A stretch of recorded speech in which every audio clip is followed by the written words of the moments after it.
Hi, guys. Welcome to the Church Split. My name is Will, and today we're talking about the ICE protests that happened at the church. We're going to talk about the different shootings that have happened. We're going to break it all down. But first, don't forget to like and subscribe to the Church Split. And of course, if you'd like, you can support us on Patreon for as low as $1 a month and get access to all my curriculum and all those different things. There's lots of perks on there now, and more will be to come, especially updates on my personal ministry that I do at church and worldwide and all those things. So anyway, you can go ahead and do all that. But first, now let's go ahead and actually talk about the situation with ICE and the protests and all that. But before I actually get into showing clips and actually breaking that down, I want to acknowledge a few things. One, obviously, if you saw the time on this video, it's going to be a long video. It's not going to be like super edited either, just because I don't have time to edit this long of a video to say all the things that need to be said. So I do appreciate that. Also, I was told not to talk about this. Actually, the polls, I put out a poll on the channel, on X and other places, and asked people, and the vast majority of people said, move on, because they didn't want us to really actually have to talk about this, mainly because it was old news by the time I'm getting to it. Like, I'm way behind on this, and that's because I was sick, and then we got the snowstorm, and, I've remodeling the kitchen. We just all have all the things after the burst pipe. So recording hasn't been necessarily easy for me to find time for, especially for something that deserves this much attention.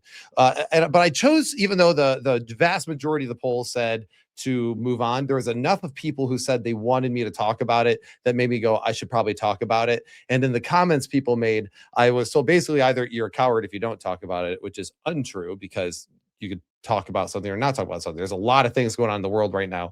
And I've even been able to talk about the issue going on in Nigeria and all sorts of stuff that I still want to talk about, but you have 24 hours a day, same as everyone else.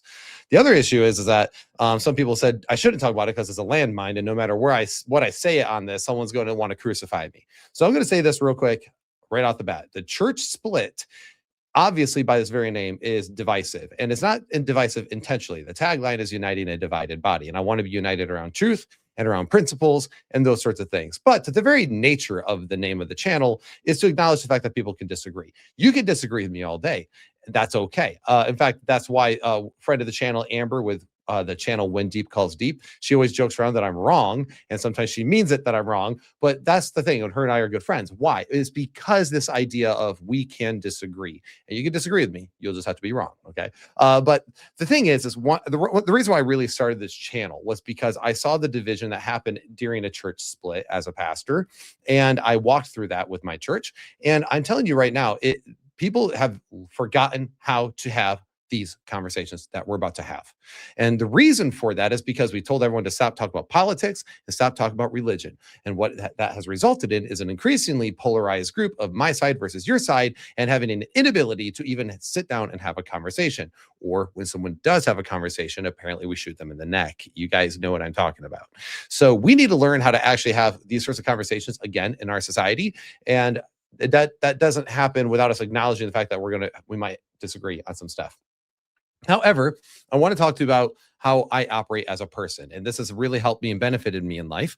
And that's mainly because a lot of things I experienced in life as a child, and a lot of stuff I dealt with as a teenager, a lot of just abuse and all sorts of stuff. I want to make sure that I'm clear that I have very much put myself in the area of principles come first. Data, for me, oftentimes comes second according to my principles, but usually my principles reflect the data. But honestly, the social sciences, they can get so twisted sometimes that I care about my principles first and foremost. So principles, data, of course, and then after that, feelings and everything else aside. That's literally how I operate, because when I didn't operate that way, my life was a disaster. But the more I aligned myself to these sorts of values, the more things have improved in my life and have improved in many other people's lives. The other thing I want to make sure I mention is to say that some people are just exhausted of these conversations, because every 5 seconds we have to care about something, and it has to go nuclear, right?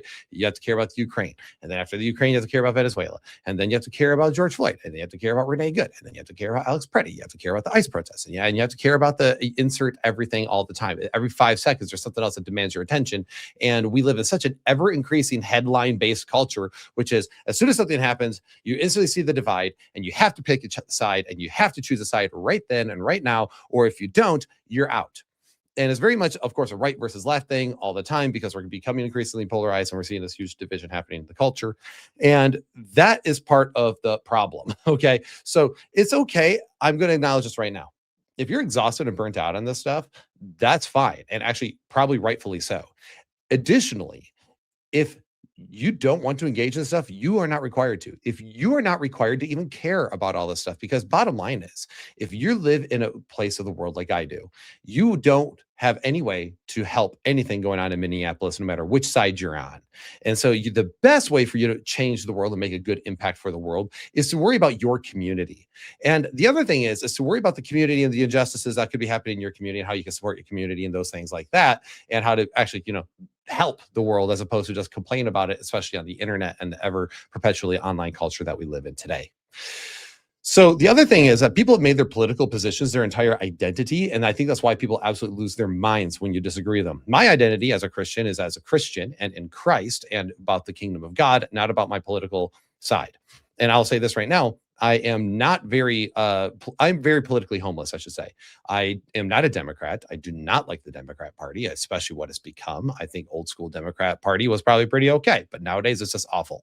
The Republican Party, I'm not a Republican. I'm not a MAGA guy because I also find the MAGA group to be insufferable and very weak in a number of ways.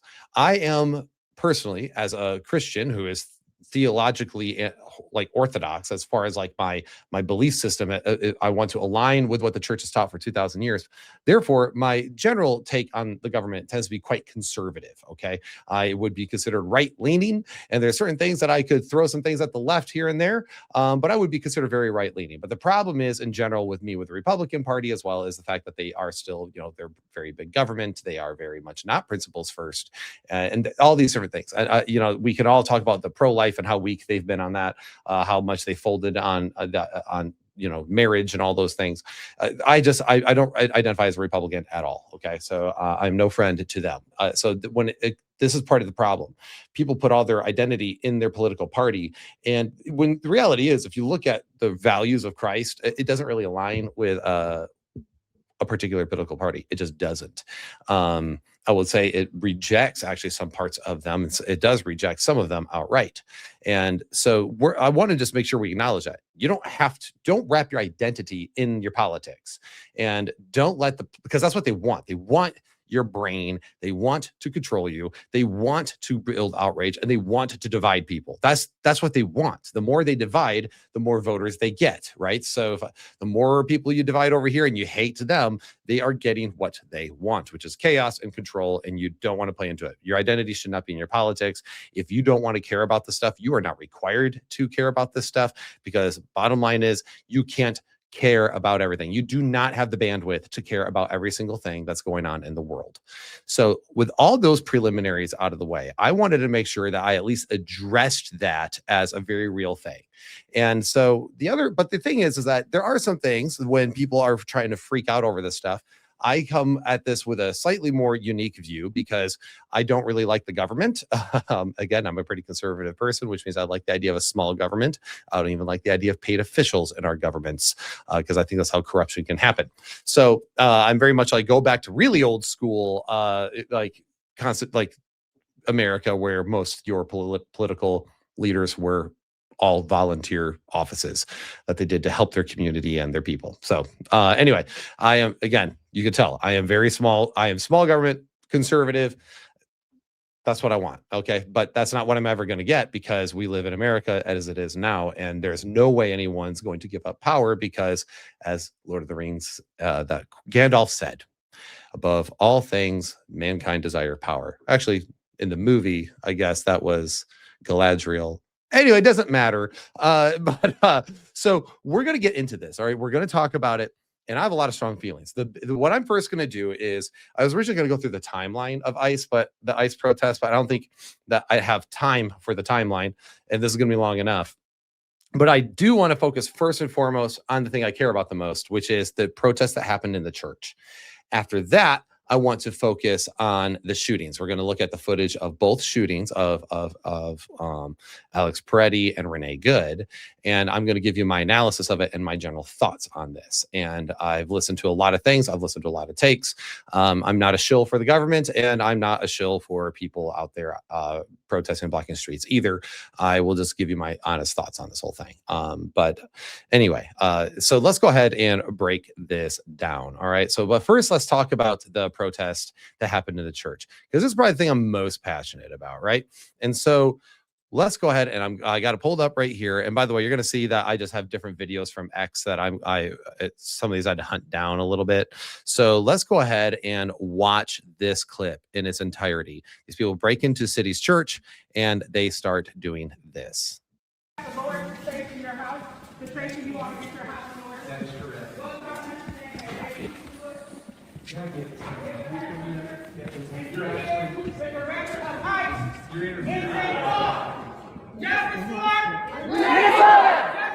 Renee, good! Renee, good! Renee, good! Renee, good! Renee, good! Don't shoot! Don't shoot! Don't shoot! Don't shoot! Don't shoot! Don't shoot! Don't shoot! Shame! Where are you? Where are you? Where are you? Where are your people? So I actually right away like the fact that this pastor is at least standing up for his congregation. Shame on you, right? Because they broke into a church and they start shouting Renee good, justice for Renee good, and all this stuff, as if that congregation has anything to do with that situation whatsoever. And this guy, where are you? You're going to hear him talk some more garbage here in a second. Why are you not at Whipple every day fighting for the humanity, standing for our people? Where are you? You drink your coffee, you got your jewelry, you have your nice clothes, but what do you do? What do you do to stand for your Somali and Latino communities? I'm not going to comment. You have no comment, exactly. I love how he thinks that's a gotcha. It's like, oh, no comment. No, you broke into their place of worship and you're going after clearly this man's wife or girlfriend, I'm assuming. I could be wrong on that, by the way. Watch it. Turns out it's like, no, we were cousins and we were just at church together and whatever. But seems like a significant other. And he's like, oh, you got your coffee, got your jewelry. And he starts like mocking her for just being and existing. Like, of course, is he doing the same thing where any of the people in his band there, his rugged band, is it bad to have coffee? Is it wrong to have jewelry? What in the world? Like, no, this is not what normal people do. Normal people don't do this. Mentally healthy people do not do this. This is no, this is not something that you do unless you are desperate for either attention or you literally lack a true grounded sense of identity and purpose in your life. And you've wrapped your entire purpose around this particular political thing and whatever the next one might be. It's not okay. And the whole you should be down there every single day with fighting for our brothers and sisters. That's awfully presumptuous of him. This entire time, you're going to notice this. It is, you don't know what those people are. At my own church, by the way, I know I have people that are going to be divided on this issue and some of these issues. And maybe not by much, but I'll have some. And the reality is like, you don't know where those people are, what they're doing, what they think. You're just assuming because they go to church, and most people who go to church are, Republican or right wingers that tend to vote red, that therefore these people must all be guilty equally. But you don't know what they were doing that week. You have no idea. And yet you're making this assumption and condemning all of them. And by the way, this is the sort of thing that only authoritarians do, and honestly, the people that are like racist shills and stuff, where it's like they take a group of people and they label them something and then they attack them all as if they're all equally guilty of something. This is not good behavior. And this is not something that is a good thing to do. And you're going to see that they are. And by the way, they actually are breaking the law right now doing this. And it's a real problem. So I'm glad the pastor's standing up and doing something, or at least saying something at the beginning there. But I'm going to have some harsher words here in a moment. I want you to hone in right there. I'm going to see my mouse right there. That's a father right here comforting his son who is crying. And I'm guessing this is a lady in the church, or maybe the mother, with her hand on the back, rubbing it to comfort him. You have all these people, the angry mob breaks into your church and starts screaming and shouting and acting aggressive, getting into your pastor's face and other people's faces. This is trauma and terrifying children. This is, and I don't think there's any other word for it, this is domestic terrorism. This is how you terrorize a religious community. This is how you terrorize families. You're terrorizing children. You're not the good guys here. This is evil. What you're doing is wrong. And there is no way. And you do not interrupt a worship service, by the way. You do not make this sort of scene and get into people's faces at a church service and be considered the good guys. You just don't. All right. Every single person at this protest should be arrested for violating their First Amendment rights to gather and peacefully worship.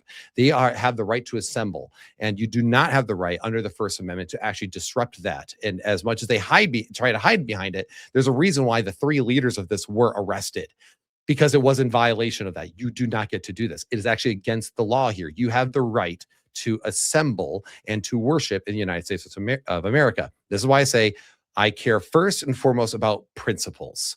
And you're going to see as this entire thing goes on, as we talk about the rest of the ICE stuff, people violate the principles on the right and the left for various different reasons, because it's all about bipartisan politics. And it's stupid to do that. And it's stupid to play into bipartisan politics. And instead, what we should be playing into is, what are your rights?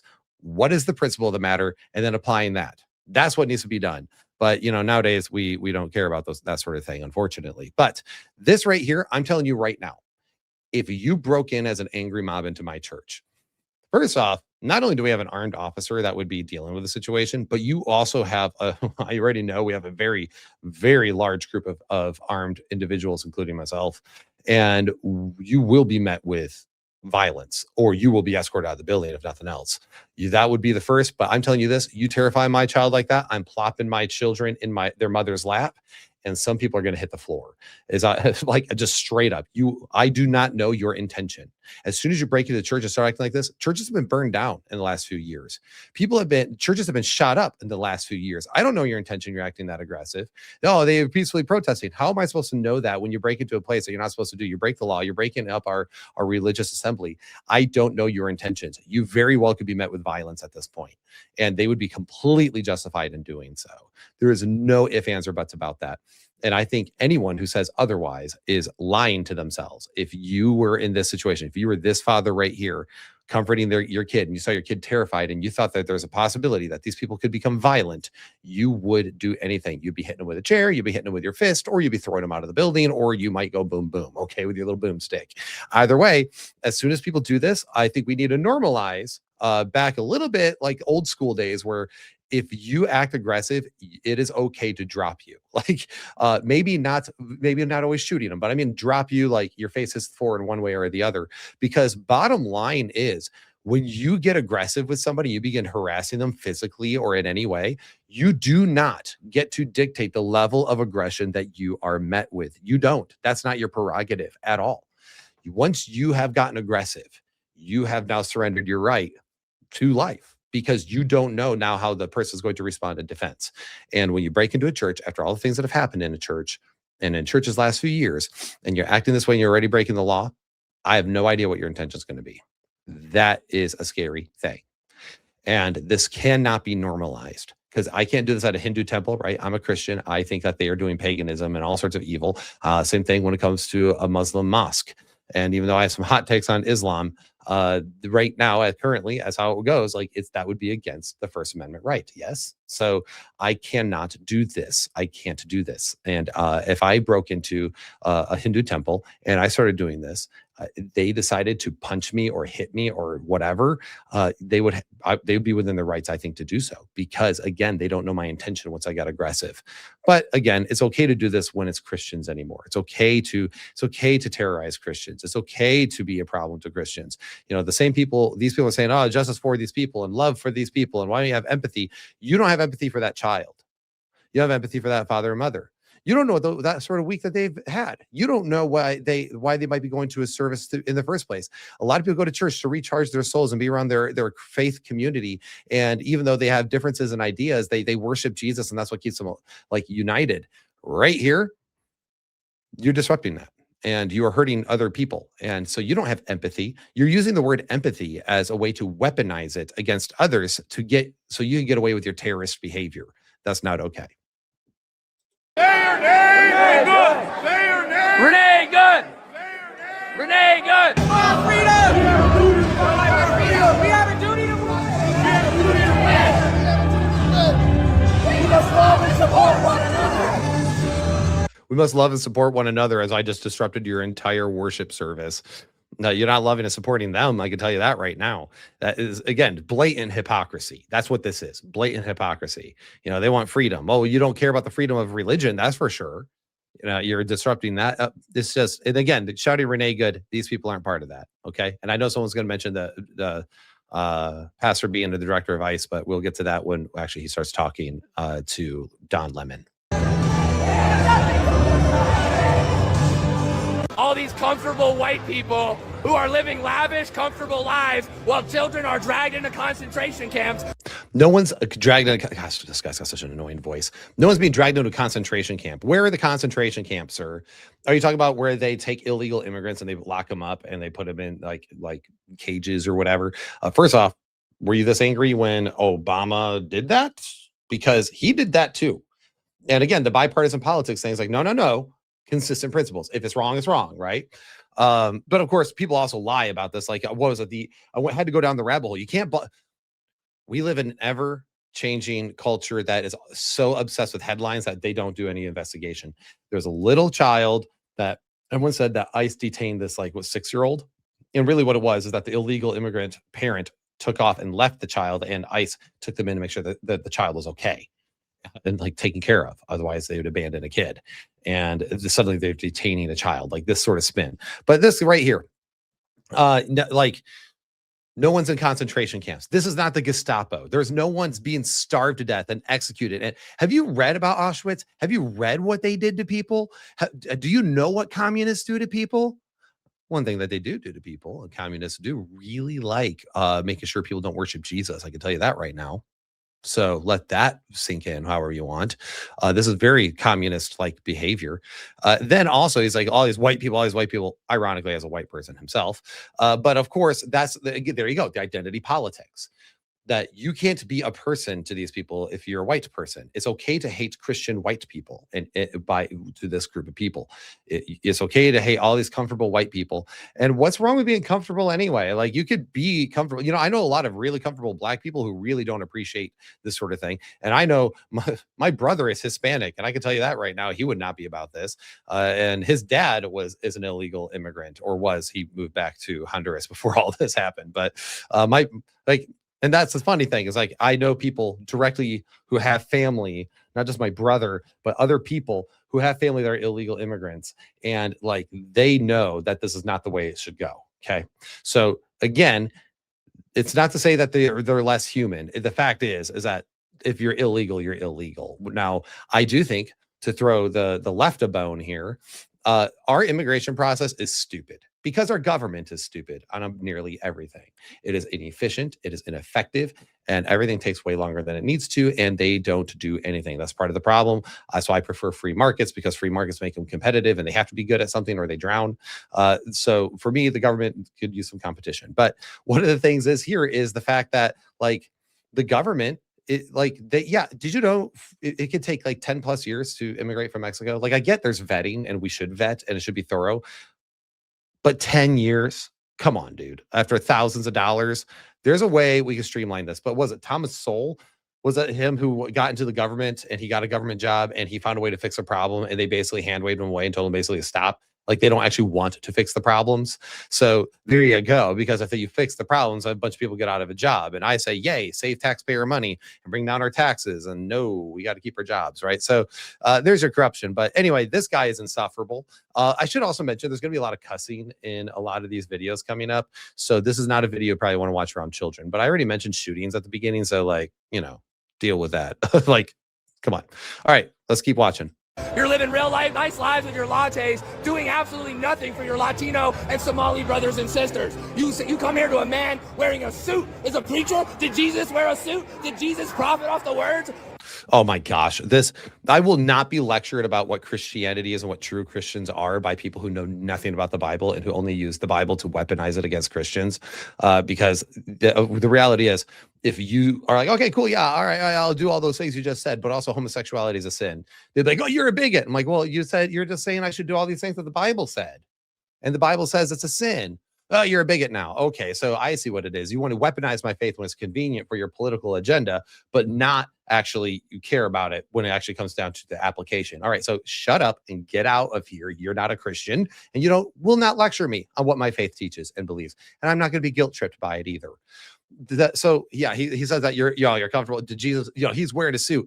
A lot of pastors wear suits. Are you going to Fun fact, I was just talking to somebody today about another pastor who went to a black service with at a black church, obviously, and the pastors were black, obviously, and they all dressed to the nines, wearing suits and everything else, cufflinks and everything. Like, that's actually a thing. Like, a lot of black pastors are known, like, people know that, like, they believe in dressing nice for Jesus, right? Like, I want to put my best on for the Lord, and a lot of people do that. That's like a thing. That's just a church culture thing. It's not just black church thing. It's literally churches do this thing.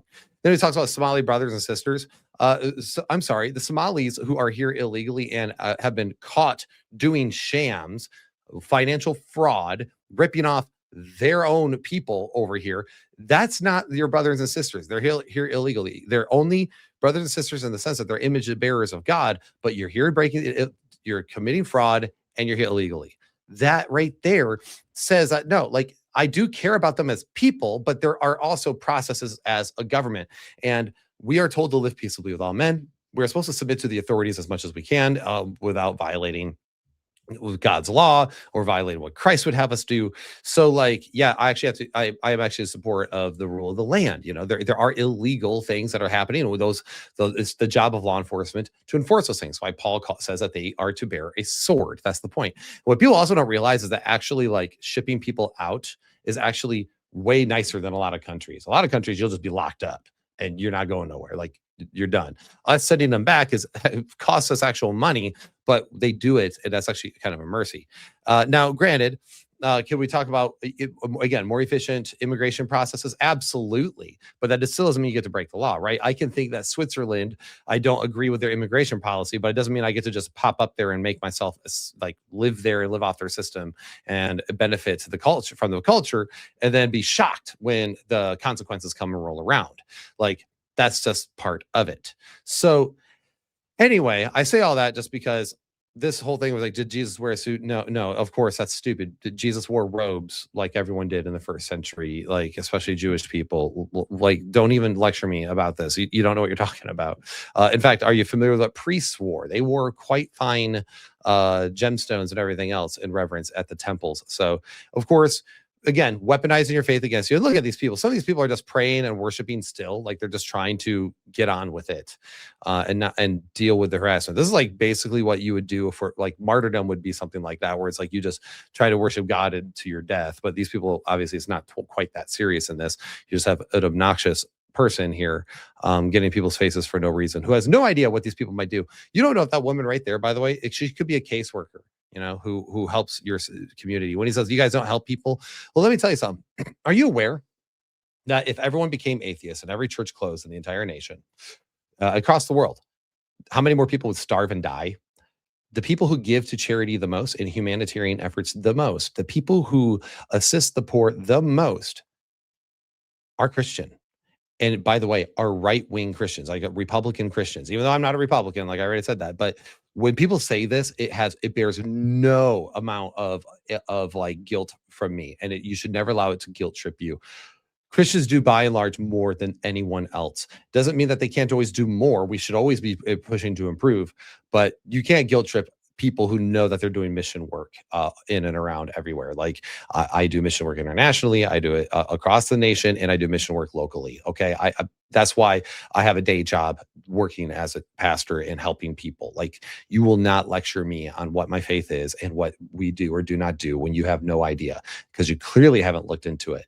And by the way, Muslims do help with charities and stuff too, but Christians still win by a landslide on who gives the most. So, and who also serves the most. Also, did you know that the foster families, by and large, will be Christian? That a lot of kids who are adopted are by Christians. Like, my wife is one of 12 adopted children from other countries. They were given a father and a mother and a loving home because of Christians. I know other families right now I can name that do the same thing. Yeah, no, this is unreal. And it is, so again, do not lecture me, crazy guy with your beard. No, Jesus would die with imminent. Do not touch me. Touch me again and see what happens. See, right there, touch me again and see what happens. So you could go in there and interrupt it. This is why I'm like, no, you should just be able to be like, not just touched, you should be able to be hit with a chair. You need to be out, like Peter with the sword. Right? I know someone's gonna be like, but he who lives by the sword dies by the sword. Jesus wasn't saying it's wrong to kill a Roman who was trying to kill you. He was saying that, Peter, you're gonna get yourself killed. Touch me again and see what happens. Hey, you can't. You are a fake Christian. See, right there, like, you don't get to say you're a fake Christian. You don't even know what Christianity teaches. You don't know the first thing about what Christians think or believe. And then on top of that, like, you don't know what this young man has done. You don't know who he has helped. You don't know what he's given. You are making assumptions. I have made, like, they don't care and make assumptions about you, only the fact that you have revealed your character here, and now we know what kind of person you are. But yeah, say that you're a fake Christian, all this, like, no, you don't get to do that. Shut your mouth. And he's like, don't touch me. So suddenly it's okay to come in there and stop all the worship, but you don't. Oh man, don't you touch me. I should have no consequences for what I'm doing. This is why I say, bring back the fact that, if someone breaks into your house in the Torah, by the way, you are allowed to kill them, like, because of the fact that you don't know what they're going to do. So, deal with it. So if someone breaks into your church, I think all these people should be able to at least tackle them to the ground and throw them out. And that would be the bare minimum that I think you should be able to do. But I would actually go a few steps further on that one. And I know not everyone's going to agree with me on that, but I'm not a pacifist. I think actually pacifism can lead to, I know the idea of pacifism is like you're loving someone, so you're not going to hurt them or take their life. But I'm the idea of, like, if I don't do those things, when it's necessary, I could actually be endangering my loved ones. So better yet, how about you just behave like a human being and not do these sorts of things? We be civilized, and we can disagree. We have these conversations, but yelling and screaming at people is not the way to go. Why are you not standing with your Somali and Latino communities? Why do I not see you out at Whipple every day protesting this attack on humanity? Where are you? You're sick. Because they might have jobs. Right? That's the other thing. Like, they could have jobs. They could have families. That young guy he's probably in school. Like, he might not even have, I don't know, he looks pretty young. He probably doesn't even have his driver's license, and he's like yelling at like minors and stuff. Like, what is wrong with people? Like, this is healthy people don't do this. Normal people do not do this. Sinners. You're pretending to be Christians, but we know you live an easy life, don't you? A very easy life while people are starving. He says you're living an easy life. Why are you so angry, bro? You don't know their background. I've been accused of this before too. Someone would be like, "Oh yeah, well, you have such an easy life. You don't understand what it's like to have a hard life." And I'm like, I was abused all throughout my childhood. My mom went to jail. Like, there was all sorts of traumatizing things I could dump on you. If you want to actually hear the full story, you can become a subscriber through Patreon, and you can watch my full testimony where I just give all the juicy details of all the things. So it's kind of depressing, but also there is hope in Christ, and that's where it went. And everything, my family is largely healed from a lot of the stuff. But bottom line is like, you don't know their background. You don't know that kid right there. He could be in foster care. You don't know that, because guess what? My brother, who was in foster care, he would look something like that, except obviously he's Honduran, so he'd look more Hispanic. But he'd be at church and he'd probably be dressed something similar. And then somebody goes, "Oh, you have an easy life, don't you?" It's like, I'm in foster care. Like, I was abused abysmally before I was in foster care, and then I got abused more when I got to a normal home. Like, what are you talking about? You don't know people's backgrounds. Like, the amount of he's like, you're a fake Christian, you're a bunch of sinners. No, you are judging your neighbor in such a harsh and disgusting way. And the fact that they were shown so much grace here by these people, and it's probably because they're good Christian folk who are probably better Christians than me. Shame! Out now! Out now! Living real comfortable while the people starve. Living real comfortable while children are dragged into concentration camps. You're all living real comfortable. Now notice, does those look like youth group kids to you? That's like a youth group van. Some sort of family with a large group of kids, or it's a youth group van. You're yelling at kids. What the actual heck is wrong with you? You start harassing kids like that, it is like incumbent upon the community to collectively beat your butt. Like, now, you don't get to yell at minors like that. You don't get to act like this here. Bye. Like, we're just, no, that you don't get to act this way. This is why I'm so glad the three of the leaders got arrested, but every single person should be arrested who did this. It's disgusting behavior and cannot be normalized. I'm really tired of churches being shot up, and I'm really tired of Christians being harassed. And you're going to see them get harassed in the street pretty hard. Aren't you? Shame on you. Do something. Stand with the Somalis. Stand with the Latinos. Quit ignoring this injustice. He wears a suit and tie, and he hangs out with Christy Nome. How is that a Christian? You're supposed to accept all immigrants, are you not? Why are you not going down to Whipple and joining us in protest against this inhumanity? So he's going to say something, like they always say, something like, oh, you're not accepting the immigrants and stuff. But again, okay, great. Let's talk about Leviticus and stuff that talks about accepting the foreigner and, and these, the sojourner. Cool. Great. Let's talk about it.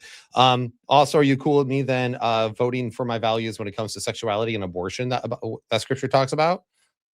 No. Okay. So you're not okay with that. So you really don't care that I'm living up to my values or I'm not living up to my values. It's about you weaponizing my faith against me for your political gain, that you'd rather me ignore other parts of my faith when it suits you.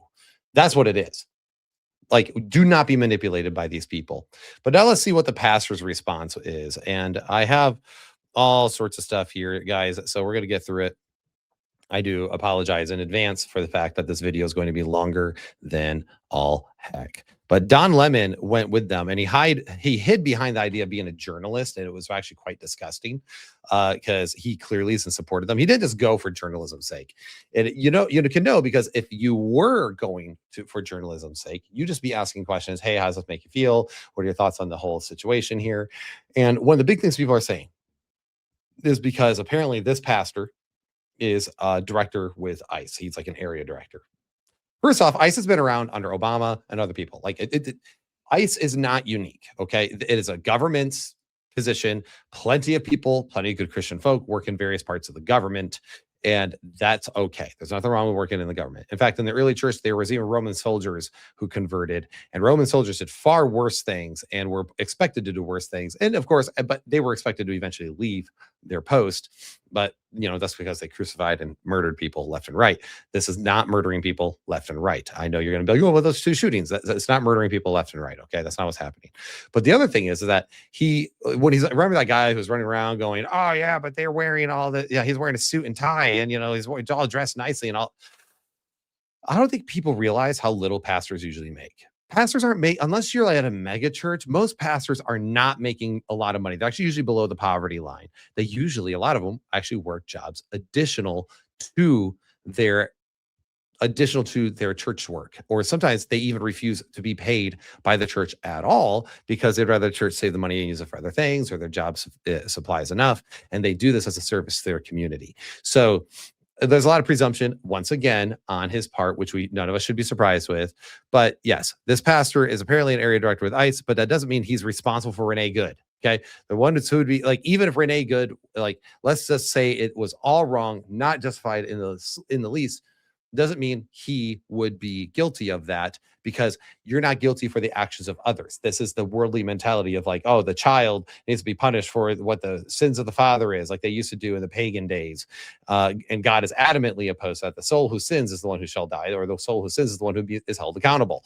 And therefore, as an area director, if something like this happened under him and it was wrong, it will go under investigation. He will have his people investigated, and then whatever happens, happens. And that's being a good director. It'd be like someone in a church or another corporation. Someone misbehaves, someone embezzles money, let's say, at a corporation. Well, then the person above him is the one who has to do make sure an investigation is done and then fire him, or, press charges or whatever. So again, nothing wrong with him working for ICE. So people using that excuse, sorry, that doesn't fly here. It doesn't work.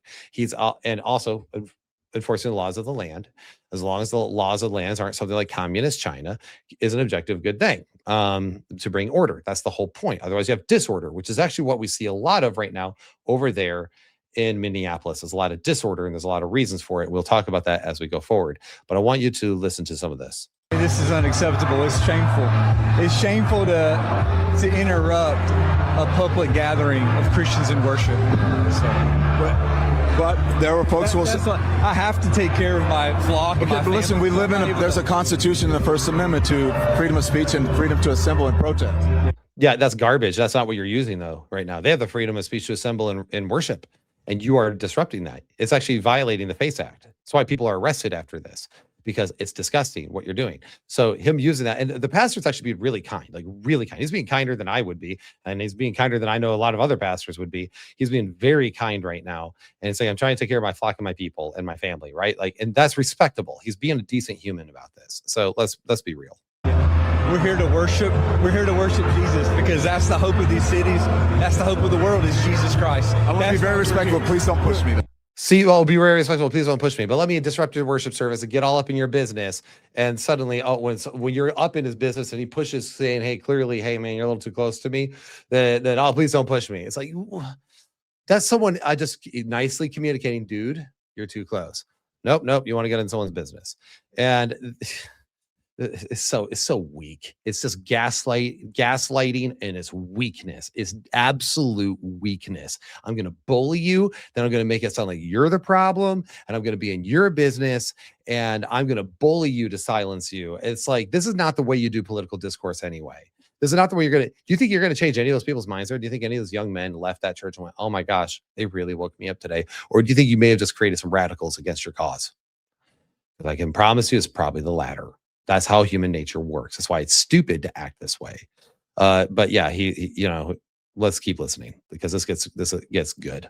We're here to worship Jesus. Yes. That's why we're here. Yeah. Okay, that's why we're here. Okay. That's what we're about. Don't you think Jesus would be understanding we're about and love these folks? We're about spreading the love. Jesus wouldn't be. Yeah, Jesus has no problem with loving folks. He loved the Somalis. He loves the Latinas. He loves the Latinos. Yikes.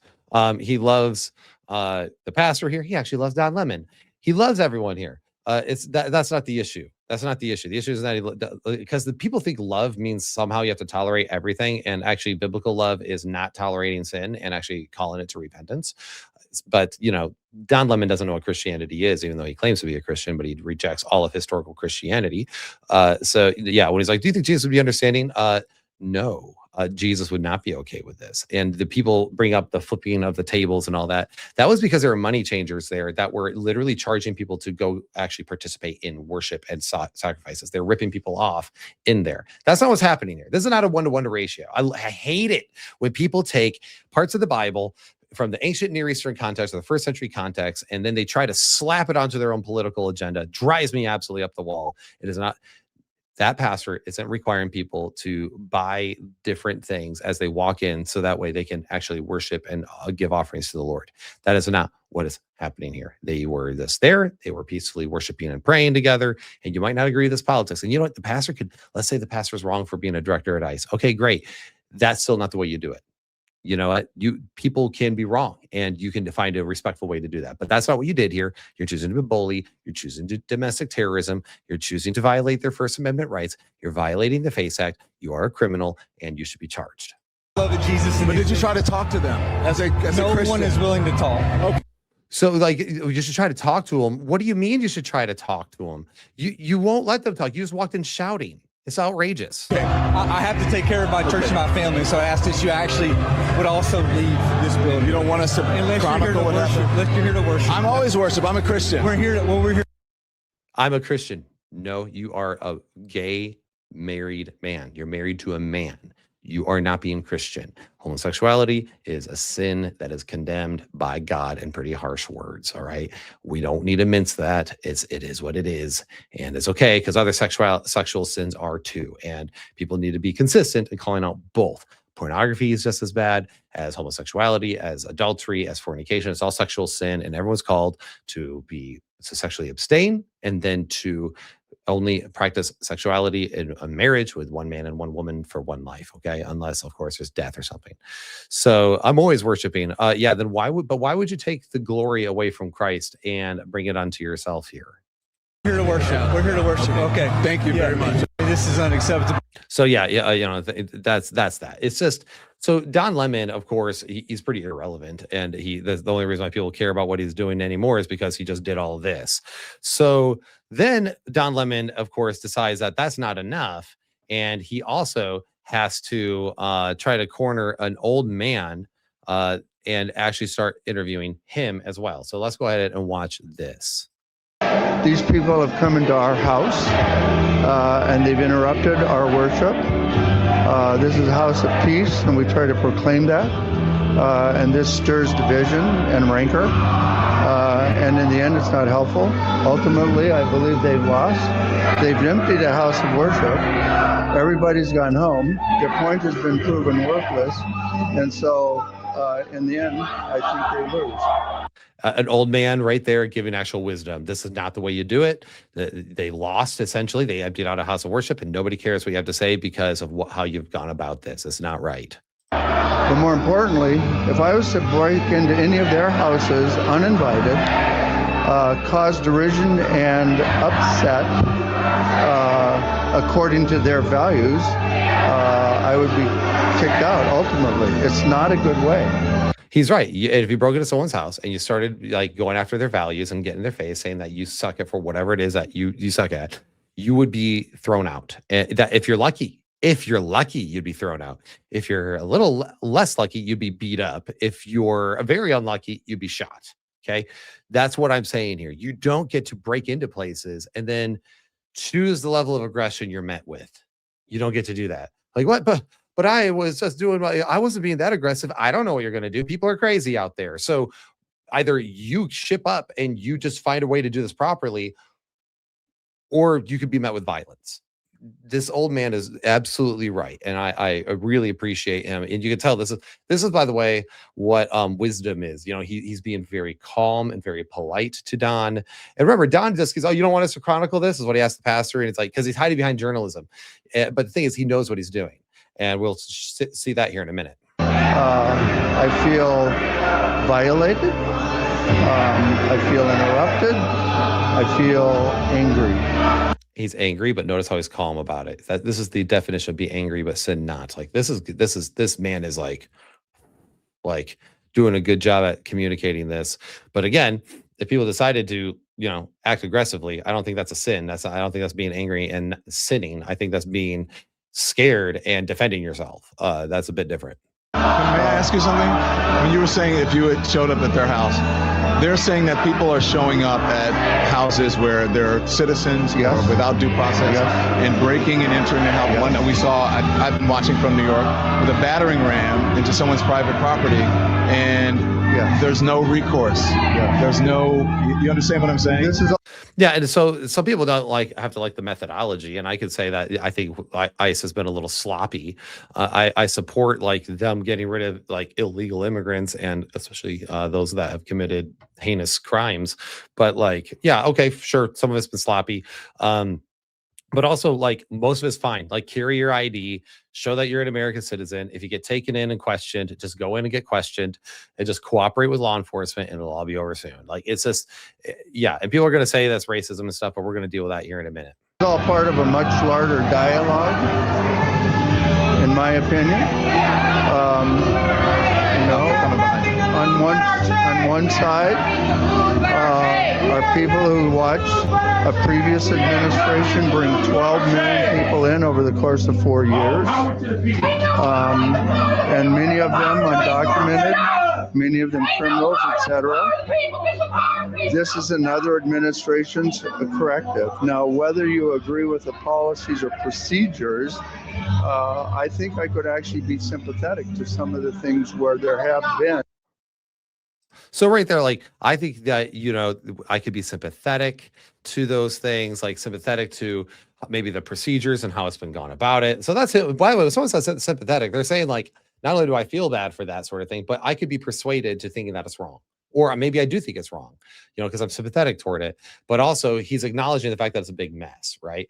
And the way I would kind of try to make this make sense to people, I'm like, sometimes there's just a mess, and no matter what way you have to handle it, it gets messy because it is messy. And it's like sometimes I'll do marital counseling or something like that for somebody. And so they'll sit down, and sometimes you realize that they've been having struggles for 5 to 10 years. And they've had so many rough struggles that you just kind of get handed a big fat hand grenade, and that's wrapped in twine and everything else. And you have to find a way to disarm the hand grenade while unraveling it, and they're all tied to the pin, and no matter what, it seems like it's going to blow. And so it's a big mess, and you've been handed this mess, and no matter what, a mess is about to be made, because in order to handle it, you have to make a mess in order to fix the mess, because there's no clean way to handle it anymore. So yes, I we could talk about their procedures and stuff, and I'm with them. I'm like, I think some of it's sloppy, but also 12 million people came here illegally due to open borders, and that's a problem. That does cause issue. In fact, what people don't realize, because a lot of people are like, oh, but what does it hurt? Welcome them here. They're not hurting anybody or whatever. Well, some of them have hurt people.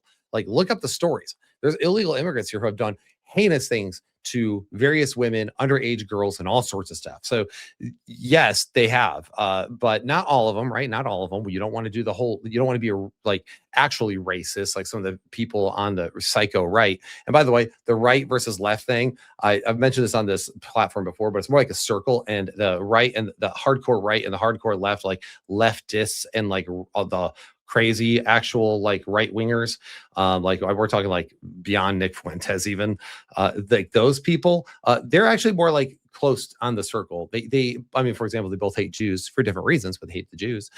They hate all sorts of stuff. Like they have a lot of more in common than they think, because they care about identity politics. And if you're like everyone else and you're a normal person, you'd care more about your principles than the identity. I don't care what your race, I care about your values. I don't care what you look like, I care about what you believe in, what you think, and how you act.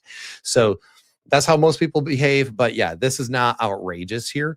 And I agree with what the older guy is saying. It's part of a much larger dialogue. 12 million people are left in. He's like, I think I'd be sympathetic to these things. I mean, that's reasonable too. Like, you could, even if you disagree, you could at least be like, all right, well, at least you realize that there could be some problems here. Okay, cool. Like, but then this, of course, now this the video itself that I have here, it gets a little choppy. So forgive me here in a second. Challenges to fashion and decency. At the same time, these are what are called targeted interventions by ICE to keep the American people safe. If I respectfully may interject here, I've been out reporting on a lot of these, and they're not targeted. There are no warrants signed by a judge, let me finish. And they're American citizens, many of them. Most of the people that they detain don't have criminal convictions or criminal records. I'm not going to. Well, if they aren't citizens, if they're not citizens, then they have committed a crime, right? You have committed a federal crime coming here illegally. If they are American citizens, then show your ID and you'll be released, okay?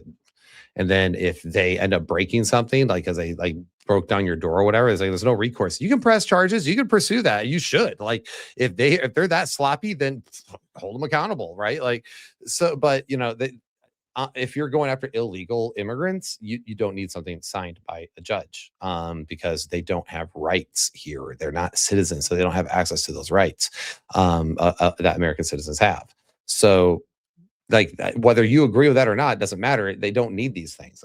ICE is able to just have that authority to get them.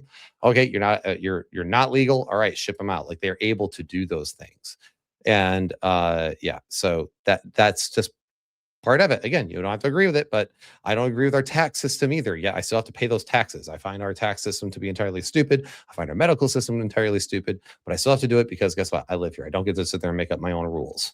To get into the weeds. But you should know that, though. Don't you think that's part of it? Yes, and I could also show you many opposing sides where we're also picking up the very criminals that have put Americans in danger.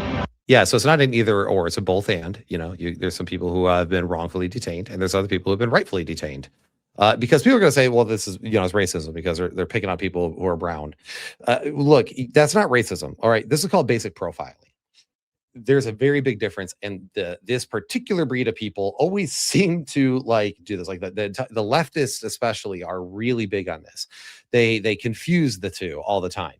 I'm sorry, like if I go to China, for example, and I commit a serious crime, and they all start looking for a white bearded man. So every white bearded man, they start asking questions and detaining. That's them profiling. They're trying to figure out who committed the crime, right? Same thing if I was over in Nigeria or something like that, and I get arrested because, but other white guys who had beards in the area were detained as they're trying to figure out who committed the crime and find the person. That's not racism. That's profiling. That's trying to find people that match the identity. If you know you have a bunch of people here that are illegal from Somalia or from Mexico, you're going to be looking for people who look like that.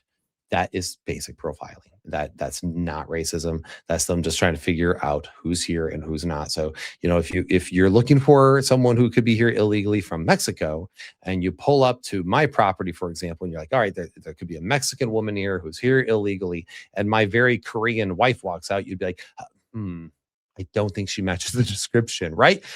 And that's not racism. That's just that's basic profiling. This is not hard. People do, contrary to popular belief, the world is not colorblind. We actually do have diversity, and that diversity has very particular ways that we can describe it. Like a black man, a white man. I'm a white guy with brown hair and blue eyes. Okay, that doesn't make you racist for pointing it out. Okay, I that is what I am. Thank you. Now, if you're saying you hate me because I'm a white person with, brown hair and blue eyes, well, then you're a racist. And same with if someone hates a black person for being black. I find all of it stupid and revolting. Every human is image bearer of God, but that doesn't get rid of also the laws in various countries. There's a reason why I don't go to Saudi Arabia, because as a Christian and stuff, I would be probably arrested and I could be beheaded because that's the law of that land. So guess where I don't go? Saudi Arabia, right? Okay. And I'm not saying it's pretty. I'm not saying it's not messy. I'm not saying it couldn't be better. I'm saying this is a part of a much larger dialogue in which one administration caused a great deal of chaos and havoc and danger for American citizens, and another is trying to correct that. Do you believe that? Why honestly, Okay. let me talk to you Listen, just on you're the not- Do you believe that? See, this is when you're not doing just journalism anymore, right? Oh, I'm just fine. You don't want us to document this? No, you are pushing your political view, and you're using your journalism badge as a shield to protect you, as you also do the same political advocation that everyone else is doing. So that's why Don Lemon should also be arrested. This is absurd. It's like, but do you actually believe that? Yes, actually, this is actually a pretty well-known fact. Joe Biden really did allow, with open border policies, to let a lot of people in, right? Whether you agree with it or not, it happened. Okay. Joe Biden, do I like the Trump administration? Actually, no, I find the Trump administration incredibly weak. And I'm very annoyed with them just because, they seem more focused on foreign policy than actually dealing with like stuff in our nation.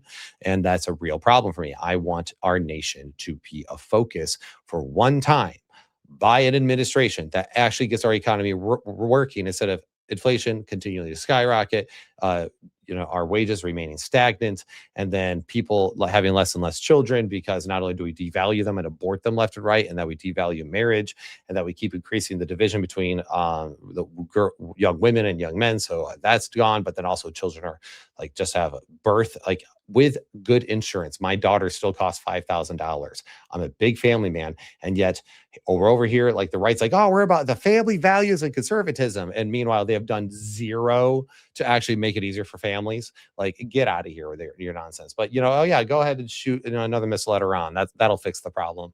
Anyway, you can tell my cynicism is really coming through on this. It's just, golly, I'm over it. Not a journalist. Just saying, I want to give you the facts. No. Did you know that undocumented people and immigrants commit far less crime than American citizens? False. Every single person who's an undocumented immigrant has committed a crime. So 100% of them have committed crimes more than everyone else. They've already committed a crime. On top of that, actually 70% of them, according to what is it? I have it according to according to the DHS, 70% actually commit various crimes. So that's also untrue. And then notice the way Don puts a spin on this. We're done here.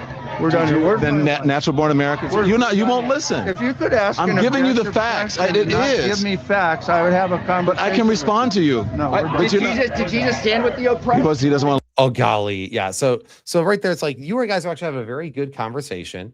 And instead, you started trying to target them, and you did not even acknowledge the other side. In order for us to have a conversation, I need to be able to hear your point of view. And then when I say, yeah, but they also have round up all these heinous criminals, and then that's when you would go, yeah, I'm actually sympathetic to that. I think, he said he's sympathetic to it, but Don is not sympathetic toward that. Why isn't it when someone brings up the fact that all these young women have been raped and murdered by some of these illegal immigrants? Why is it that these people who so apparently are so empathetic about these people can't just go, that is evil and wrong, let's get them out of here, but can we at least make a citizenship runway for everyone else? Why isn't that part of this conversation, right? But no, it's either you got to be okay with all of them, or you have to be okay with none of them. And I'm it's okay, well, I saw actually a video the other day. A woman was torn away from her husband, and he was in tears. And that, on a human perspective, and again, family man, I'm that is awful. But also, again, I don't get to like go over to Switzerland and I'm married right now, but like marry a Swiss woman in another world and be there illegally and then expect that I'm not going to receive repercussions to all of that. Like I have to take responsibility at some point for me. Now there's other people I know who like got here when they were teenagers illegally, like 16, 17, even 18. They left from Mexico. They came here for a better life. They were starving or whatever, and they got to the land of the free and didn't quite think about it. They fathered some children, and then now they're like, oh crap, like, you know, we never actually did this officially.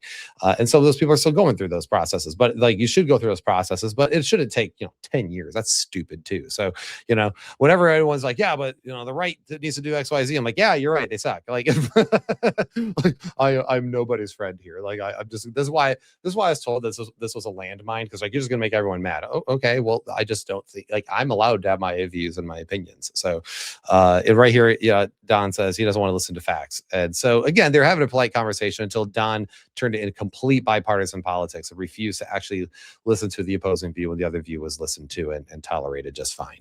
Listen to facts. That's the interesting thing about this is that they won't listen to facts. No. You won't because when you pose as a journalist, I am a journalist. Journalist gives facts. And then you start correcting me with facts and don't have. You shouldn't hear the facts. Of course, that most of the people who are picked up. But will you give me the facts on both sides? That is right. Give me the facts on both sides. Enough is bipartisan politics. People are really tired of bipartisan politics. Why Ground News and other things are really popular. And no, I am not sponsored by Ground News. I am sponsored by Cinco. Link in the description below. Christian man created a great backyard game for 4 players, and rounds are quick and it's a rough game. You can do it. You get a discount by clicking the link in the description below. But anyway, this right here is like this. You don't get to do. It's like, I'm a journalist.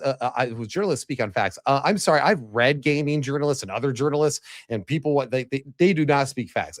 Journalism nowadays is such a joke because nowadays what it actually is, it's about shilling for your particular side. It's why no one takes Fox News seriously. And it's why no one, like Ben Shapiro has even torpedoed a lot of his reputation. It's why CNN, no one takes seriously. MSNBC doesn't take, because everyone's tired of people just shilling for their side.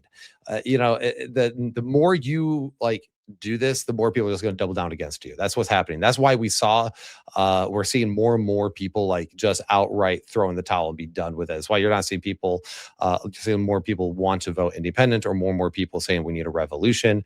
And it's why, especially, we're seeing a huge radicalization in young Gen Z men. Is the facts on both sides. Most of the people who are picked up and are detained are not convicted. They have no criminal convictions. They have. Again, if they are here illegally, they have a criminal record, which is that here illegally, right? They've broken the law. No criminal record. None. That immigrants commit far less crime than native-born Americans. And again, untrue. So, this whole thing, you just tell it's a sham, and don't buy into it. And when someone's like, "Wouldn't Jesus stand with the oppressed?" They will use this sort of line all the time. And you know what? Yeah, Jesus does stand with the oppressed. But do you know what the oppressed meant in the first century world? Can you define what oppressed looked like in the first century world? What about poor? Do you know what poor even meant? It wasn't economic poor, by the way. It didn't mean they didn't have a lot of money. Do you know what poor meant back then? No, you don't, because you don't know anything about Christianity. So again, stop. Poor meant basically poor in spirit. Who was poor would change day in and day out depending on what people were going through. So again, doesn't follow. Don't weaponize my faith against me. This sort of stuff is just not okay. And then let's see, what else do we have here? That was the layman's response. Then this is what we have with Don, then just being like, oh, I'm just being a journalist, bro. And let's listen to what he has to say here. The fake news magas are losing their mind over something that's not even true. So let me just make it clear, because this assistant attorney general, I don't know, what's her name? Something Hammett, Gillen or whatever. So I had no affiliation to that organization. I didn't even know they were going to this church until we followed them there. We were there chronicling protests. And of course, cornering people and shilling for your own political agenda, but that's okay. Once the protest started in the church, we did an act of journalism, which was report on it and talk to the people who were involved, which included the pastor, members of the church, and members of the organization. That's it. It's called journalism. First Amendment, all that stuff. For all of you people who believe in the First Amendment, absolutist, there you go. So why don't you talk to the actual person who is in charge of the organization and whose idea it was to have the protests at the church before you start blaming me for stuff for which you have no idea.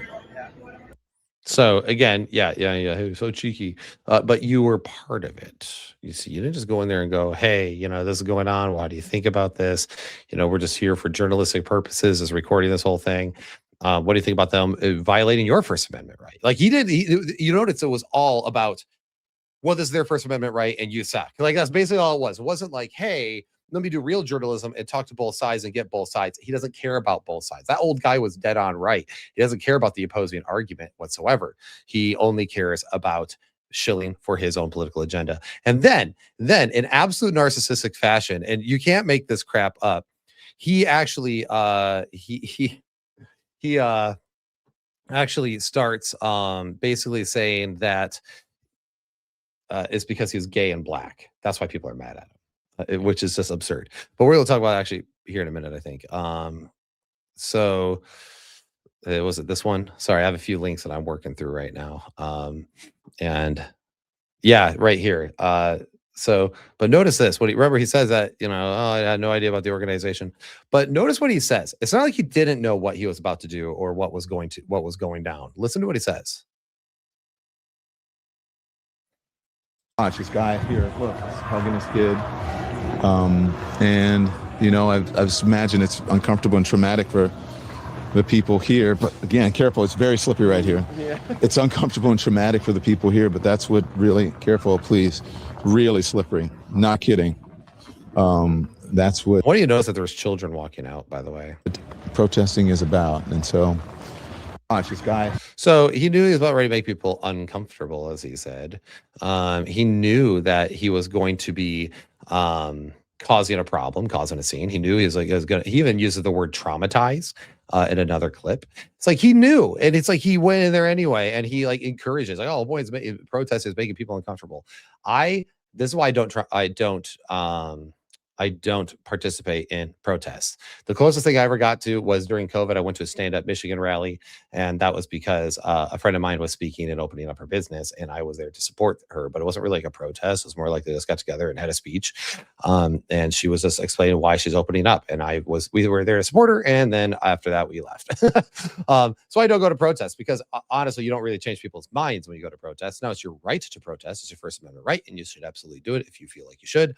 But I just don't. That's why I don't, because there's just really no point in it in all actuality. So now let's go ahead and look right here as well. Into Minneapolis. Oh, whoops! That pulled up a different way of my window here. Hold on. I am fixing it. All right, we got it right here. So it's a bigger window now, but whatever. Minneapolis, a little bit ago, and did some reconnaissance on the ground, speaking to an organization there that's gearing up for resistance and protest. I've been pleasantly surprised to see the community coming together.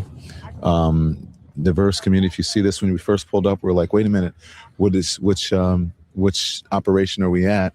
And as it turns out, because we were like, well, this is kind of MAGA coded, right? Saw the American flag or whatever, but these are resistance protesters. They're planning an operation that we're going to follow them on. I can't tell you exactly what they're doing, but it's called Operation Pull Up. And it's Takima Armstrong, and she has been doing this since George Floyd, Dante Wright, and others. Yeah, okay, because George Floyd, a guy who hurt a pregnant woman and everything. Yes, it's always so good to have somebody who stands for those types of people. I'm sorry, I cannot stand that the fact that they made him of all people the martyr. But right here, he's like, oh, I can't tell you exactly. It makes you wonder why he can't. But also, when he's like, oh, it's kind of MAGA coded. There's an American flag over there. I'm like, what? This is America. Why would the American flag be MAGA coded? I'm sorry. I know Democrats. It's not just MAGA. MAGA is its own breed of right wing, by the way. Like a lot of right wingers aren't on board with MAGA. That should be there's like distinctions in the political climate, which is why this is a big fat landmine. I understand that. So I first recorded this video originally, by the way, and I was a little bit more gentle, but then I was also realizing there's no way I could get out of this unscathed no matter what. So I'm just gonna give my general opinion, and it is what it is. But like I know plenty of really patriotic American flag flying Democrats, and I've known plenty in my life. Like that's not MAGA coded. That's being American because that's your country's flag. Where they surprise people, catch them off guard, and hold them to account. And so that's what we're doing here. And then after we do this operation, you'll see it live. And these operations are surprise operations. Again, I can't tell you where they're going. So like you're going to these guys and you're going here knowing exactly that they're going to pull up. You know that exactly they're going to surprise people. You know they're going to break and hold people to account. Who are you holding to account?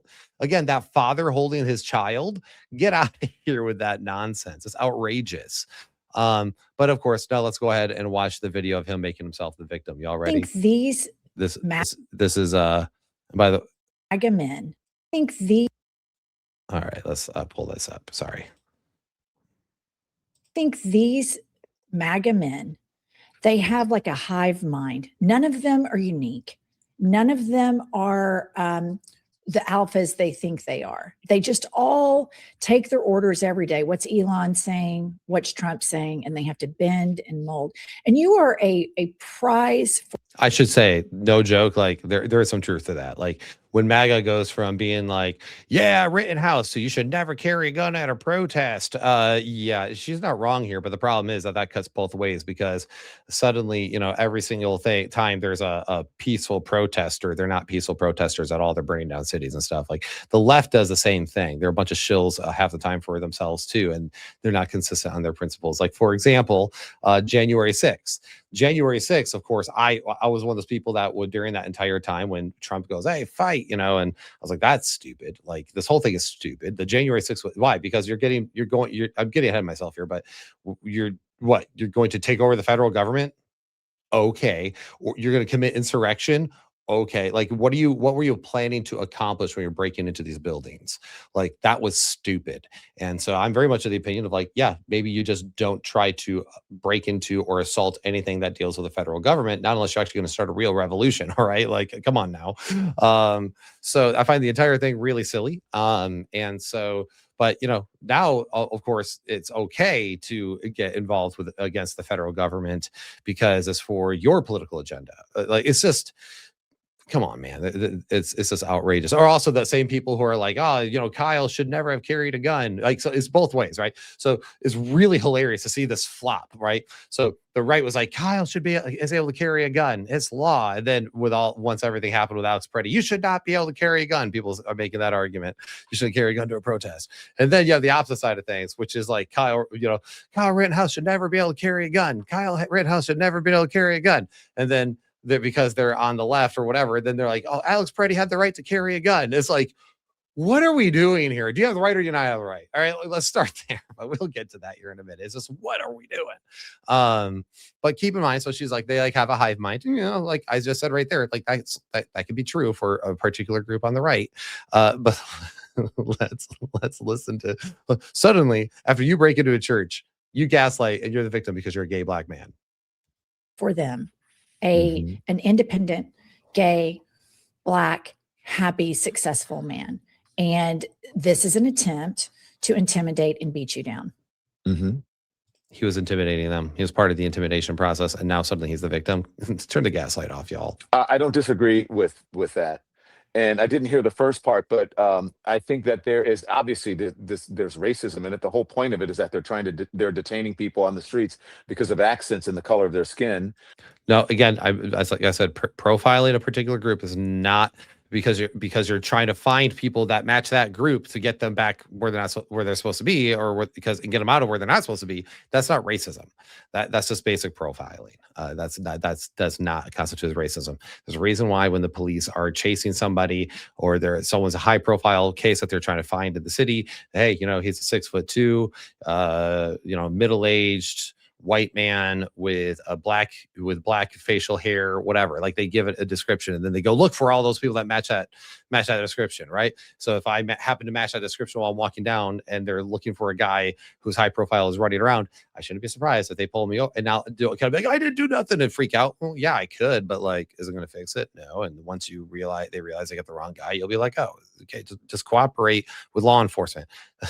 But anyway, this is just profiling. This is basically, that's all it is. It's not racism. It's not white supremacy. And I've noticed that a lot of people, that when they say white supremacy, what they really mean is that you're pro-Western values and you're pro-America, like you're pro-nationalism. And I want to say this as well. Christian nationalism, we're going to talk about this as he talks about it here. Christian nationalism and nationalism are not the same thing.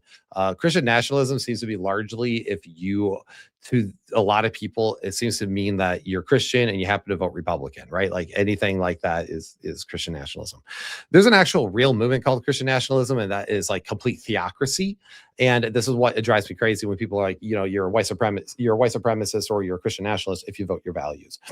And then they'll tell you should care for the oppressed, and you're a bad Christian if you don't welcome the foreigner. And what they don't understand about the welcoming the foreigner thing in Leviticus and all that is, by the way, they were expected to assimilate. Like they were supposed to welcome the sojourner, but then they had to assimilate to Israeli way of life. Like they had to recognize the Sabbath. They had to eat with them the same kind of foods and stuff. Like they were expected to assimilate to that culture.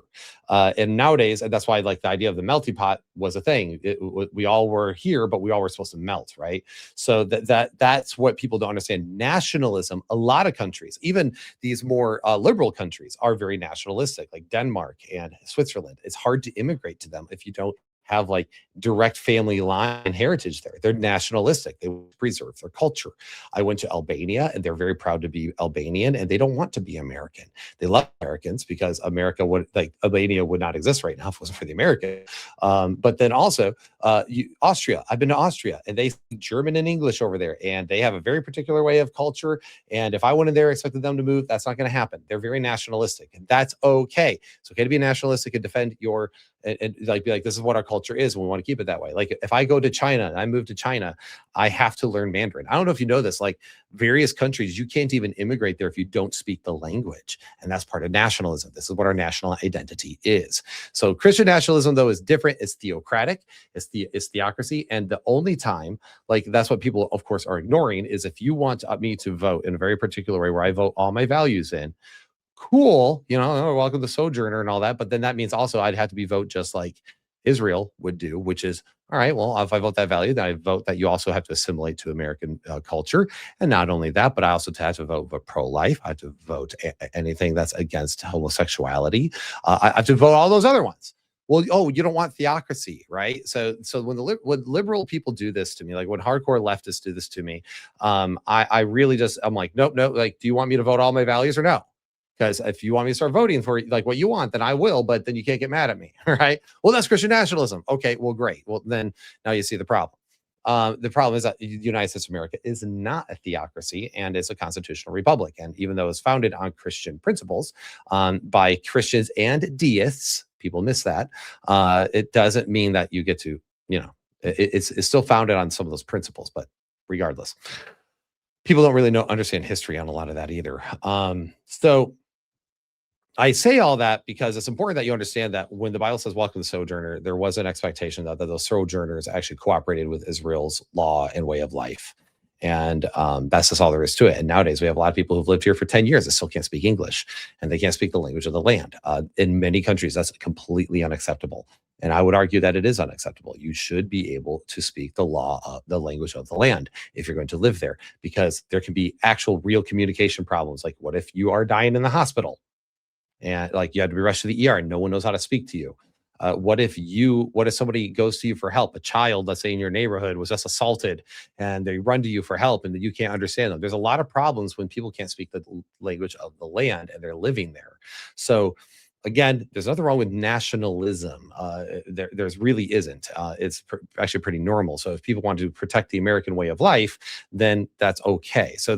But Christian nationalism is its own thing. That's where you get some of those idiots like Joel Webbin and others who are like, oh yeah, like no interracial marriage. And like, what was his face? What some idiot was like, that would be a capital offense under Christian nationalism, which is stupid because the Christianity has always stood against like that sort of thing. Like we've always, whatever. It's so stupid. The Christian nationalistic movement, like the actual movement itself, not what gets labeled that, but the actual Christian nationalism movement is evil and it's stupid. Okay. But bottom line is that they really want us to vote our values, then like they wouldn't actually want us to, because whenever people do that, they call it Christian nationalism. So pick a lane, bro.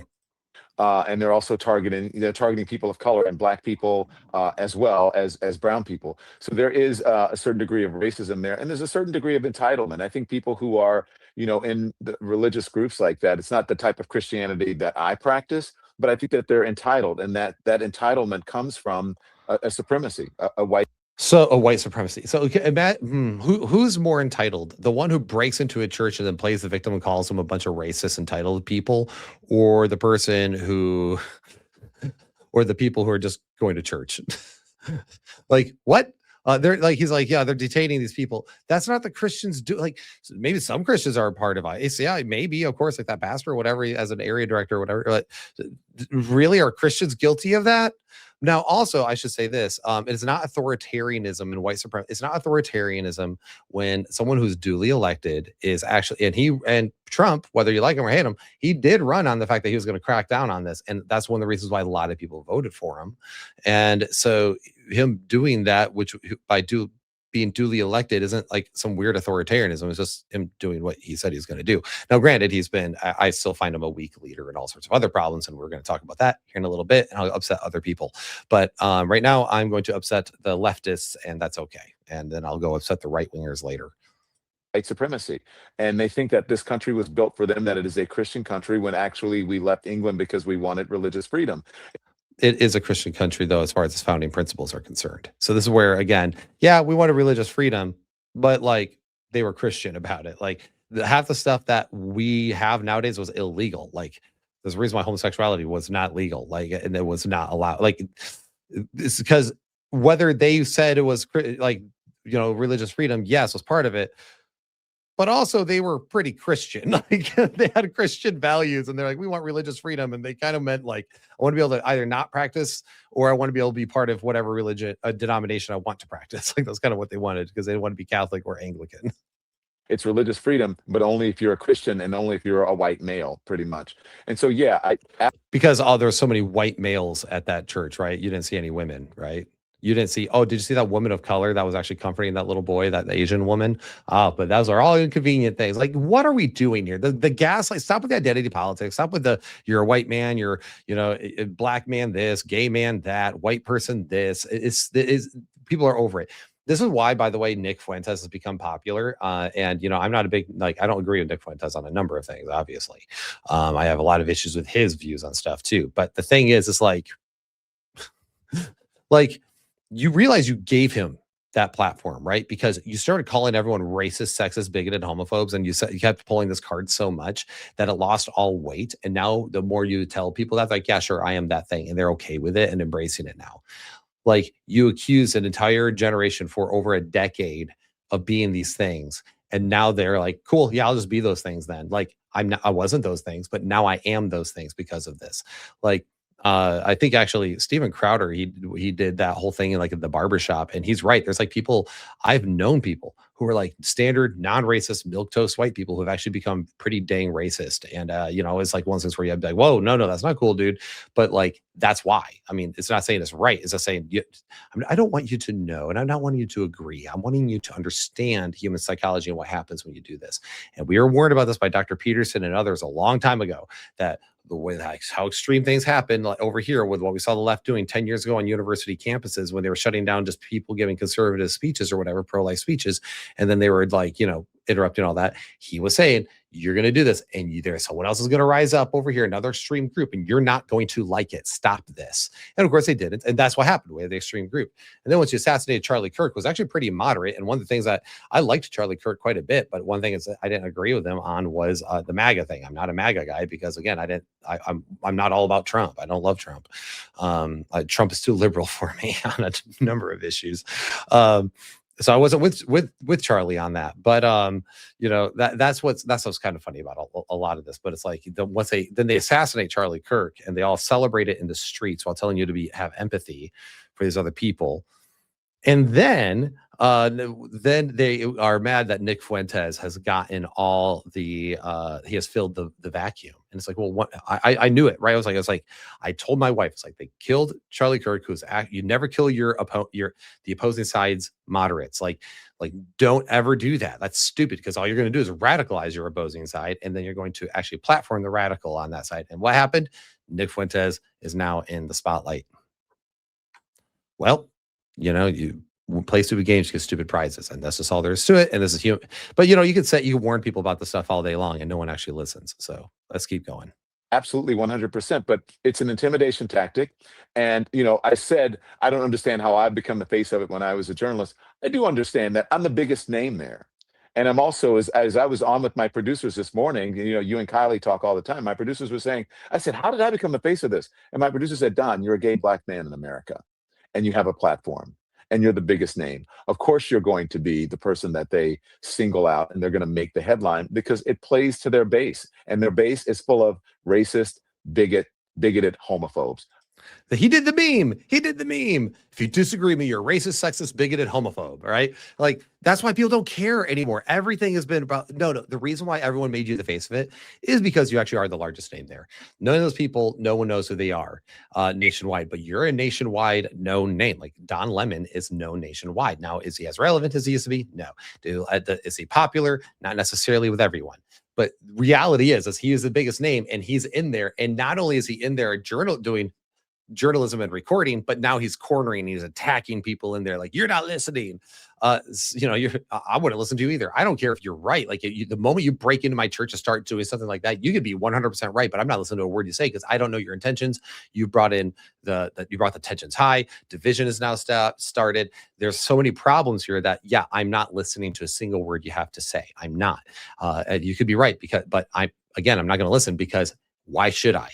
You've given me no reason to believe a single word that you say. Also, I don't know if you're even aggressive. So actually, we probably wouldn't get to a conversation, because we'd probably exchange blows before anything else, because I think you're coming to attack my kid or something. So this is outrageous. It's not okay. So then that's that. So the whole thing is Don Lemon should be arrested. Every single person in there should have been arrested that was interrupting that church service. And we need to stop being okay with people doing things to Christians and violating Christians' First Amendment rights. It's wrong, it's evil, and it's not okay. Now, let's go ahead and do the non-controversial side of things. That's a joke. Let's talk about the shootings. Okay, so the other thing is, again, let me talk to you about this before. Let me set this up for a second.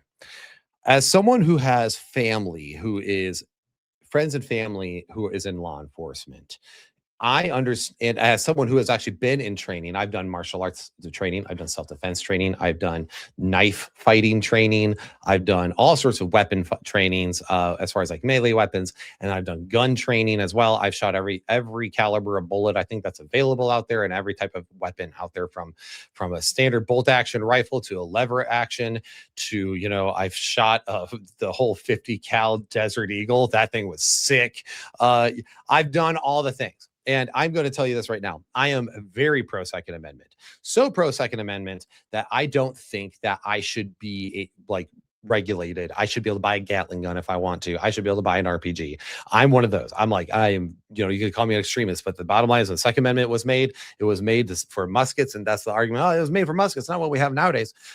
You could buy cannons back then too. You could buy top tier military grade weaponry back then. And that was the idea.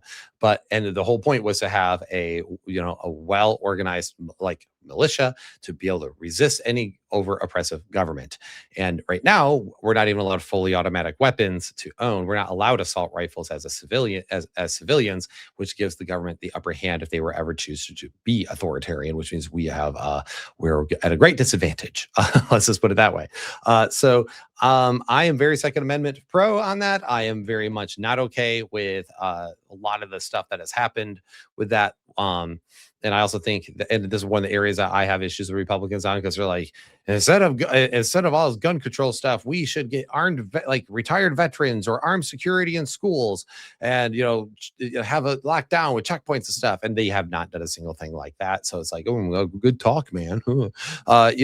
So anyway, I you could tell I again don't like the Republican Party. They're weak, and they don't follow any of the things that I think are important, and they don't actually do the stuff that they say they're going to do half the time. So I don't really care about them. Plus, they sit there and try to weaponize the Bible. Oh yeah, I should probably mention that real fast. Christian nationalism, real quick. I meant to mention this beforehand. Christian nationalism, it's a thing that I've noticed actually on both sides. It's actually really kind of funny. We're a constitutional republic. We are not. We're not supposed to be a theocracy. But here's the thing. I've seen both sides do this. I've seen the right wing, of course, obviously. That's like the one that gets attacked for it the most, like voting their Christian values as far as pro-life, traditional marriage is concerned, all these different things. And okay, great. You say that's wrong. All right, cool. All right, well, but then the left side, it seems okay to be like, but the Bible says we're supposed to welcome the foreigner. The Bible says we're supposed to do da-da-da-da-da.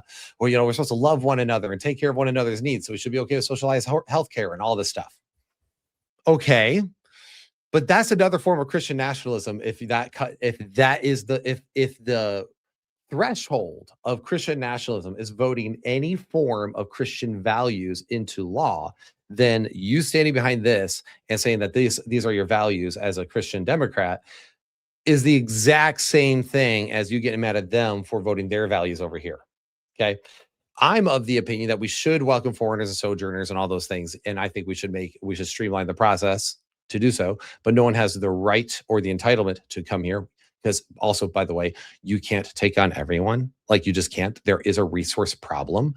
One of the things is with this illegal immigration, as we talk about ICE here in a second, the shootings and stuff, it's important that we understand that there is a resource issue. I know people who work at a school nearby who suddenly there was all this surge of kids that were Latino, and like they had like 50 extra students than they were ever expecting. And come to find out, all of them were from undocumented families. But now that's a school that is not equipped with the infrastructure to be able to handle this influx of kids. They didn't have the food, and they didn't have the budget for that stuff, because they planned, this is how many we have registered in the area of kids. And this is what the budget they were given, blah, blah, blah, blah, blah. Well, now there's an influx. And that causes problems for resources. That's why people who are pro-ICE and stuff, that's what their argument is saying, is like, yeah, but now we're taking away from American citizens because we have undocumented people. We can't plan for this stuff. Because the reality is my tax dollars go to the public school system in my area. And if I pay into that, then I expect the American children there to be taken care of. But instead, you also have other kids getting taken care of ish, but on a lower budget now, and it's hurting American kids. That's the argument there. That's why I am pro getting rid of illegal immigration, but I also am pro on not taking 10 plus years to vet somebody. Like, again, stupid.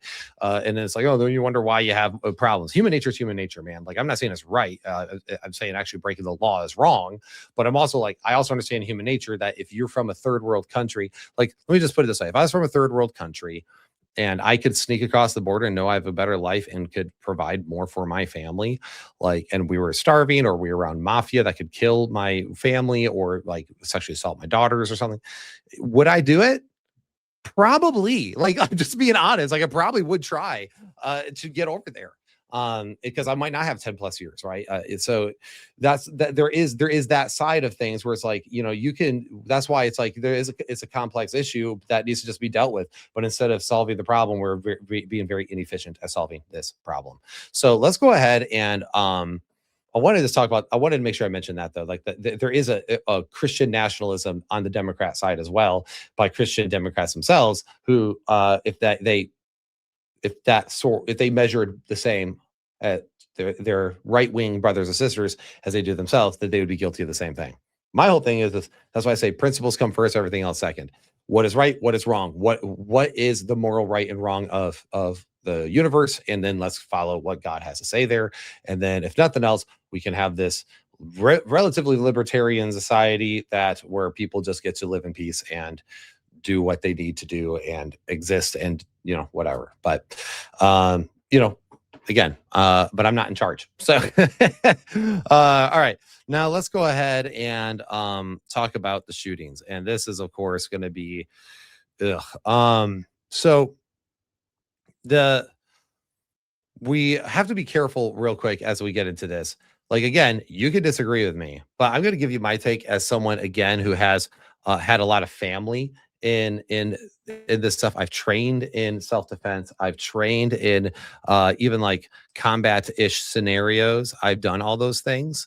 And so as someone who has actually practiced those things and done those things, I understand and talk to other people about it.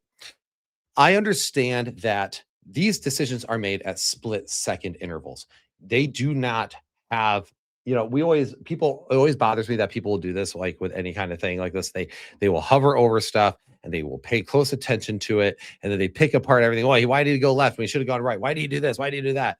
Because he doesn't have the ability to play it ahead and play it in slow motion and make better decisions within the seconds. These are half-second decisions, less than half-second decisions. They have to be split-second decisions, and that you have to have that in mind. You also have to remember that these ICE agents there's refusal to help from law enforcement. There's been refusal because of the governor and the mayor, and you have people calling for their deaths all the time. I watched a video just the other. You could just kill them. You could just kill these ICE agents. You just kill them. Other people showing how you can poison them. People trying to dox where they live. People don't like that they're wearing masks. And I'm not saying I like that law enforcement is wearing masks. But at the same time, I think it is necessary in today's environment because your kids, your wife and children could be killed if you're just doing your job because someone doxed you. That's a problem too. Now, I also think there's a problem here on to throw the bone on the other direction. Not all of them are wearing body cams. And I think that all of them should wear body cams. I think that every single one of them should have body cams because they're meant to protect you. And actually, the body cam footage on this really, really shows quite a bit on the Renee Good. So we're going to start with Renee Good, then talk Alex Pretti. But I want just people to be aware that law enforcement, it's not like they want to shoot people, by the way. Now, granted, there are some bad cops, but I've listened to cops break this down, detectives break this down, lawyers break this down, and both of these seem all to be in agreement and on this. So let's go ahead and talk about it and go from here. So let's pull this up here. And by the way, you notice that this is a clip from Fox. I have it, the mute turned off. I have it muted just because I don't want to get flagged from YouTube. So I'll just, walk through it. So you see he gets out. Now Renee Good is in the vehicle and she is currently stopping in the middle of the road. Look at it. So right when you do this, you are breaking the law. Okay, that's important that you understand. You have the right to peacefully protest, but you do not have the right to do this. You're breaking the law. I take real issue every single time I see in a protest that people start blocking the streets. You start blocking the streets, you could be blocking it from ambulances, you could be blocking it from moms and dads trying to get around. You have people going to work, you can become late to go to work, you could get fired because of that. This is not good behavior. Okay, so let's just make sure we're clear on that this is not good. This is already bad. You are already impeding a federal investigation. Whenever you put yourself between law enforcement and their job, whether or not you like what they are doing is kind of irrelevant. If what they're doing is bad, take them to court later. Record it, document it, take them to court later. But as soon as you start getting in between them and start becoming aggressive, again, similar to what I said earlier, you do not get to choose the level of aggression you might be met with because they don't know. You have now become a big question mark for them to navigate. Is this person aggressive? Are they not? So they tell her to get out. Now I want you to watch this part very carefully. He's pulling on that, tells her to get out. Now, people have noticed that she was making a 3-point turn. Now, yeah, hindsight's 20/20, but you don't know that in this moment. This officer doesn't know this, but notice what happens. She backs up. Now, that officer right up here, another officer just got in front of her. This is the one so you can see his head on the back of this right over here. And so this is what normal people, this happens all the time in law enforcement. Someone tries to go, they get in front and they put their hand up, right? Like stop, because normal people do not drive toward other people if they're standing in front of their vehicle. That doesn't happen. It's why people are known for, even in protests, get in front of vehicles, hoping that the fact that they're going to stop them. And some vehicles try to slowly work their way out. But most people, if a law enforcement is in front of your vehicle and it's telling you to stop and get out of the vehicle, you're going to stop and get out of the vehicle. And again, you're stopped in the middle of the road. You are now being an aggressor. That is already not good. Okay. Again, you have the right to protest. I will defend your right to protest. I don't even have to agree with you, but you have the right to protest in America. That right to free speech is the exact same right that gives me this freedom of speech I'm utilizing right now. Okay. So it doesn't matter if you agree with them or not. Okay. Right or left, it doesn't matter. They have the right to do it. And so, but he gets in front of her. Now, this is really important. I want you to pay close attention to this front wheel right here, because it's not like she takes off nice and slow and turns it. Notice this. So it's straight. It's straight. She doesn't pause for a second. You guys notice that? I'm going to rewind this. So you're there. Instead of stopping and totally turning the wheel a 45-degree angle and going slow, she straightens it and she stomps on it. Notice how it spins fast, like it's going to take off, right? Like it's going to be rammed. Zick, and then bang, bang. See? And then, of course, that's when she passes. Now, people are, they say this is an absolute murder because he also like shot as she passed. Again, you put yourself in this situation. You were possibly just rammed with this vehicle. And by the way, he was rammed with this vehicle because I have more clips to show you on this. But if you have a vehicle that's aimed right at you, that wheel is straight at you and it squeals like it's going towards you after this person's already being difficult, people are already calling for your death and everything, every left and right. You shooting is not at that absurd, really. It really isn't. In fact, let's see here. Then we have the situation with her wife, and I'm using that term loosely because God only recognizes traditional marriage, by the way, but legally, I guess, in the United States. But notice this. Now, I want you just to be aware of this is stuff leading up to it. Okay, if you're an officer, you're dealing with people who are being aggressive.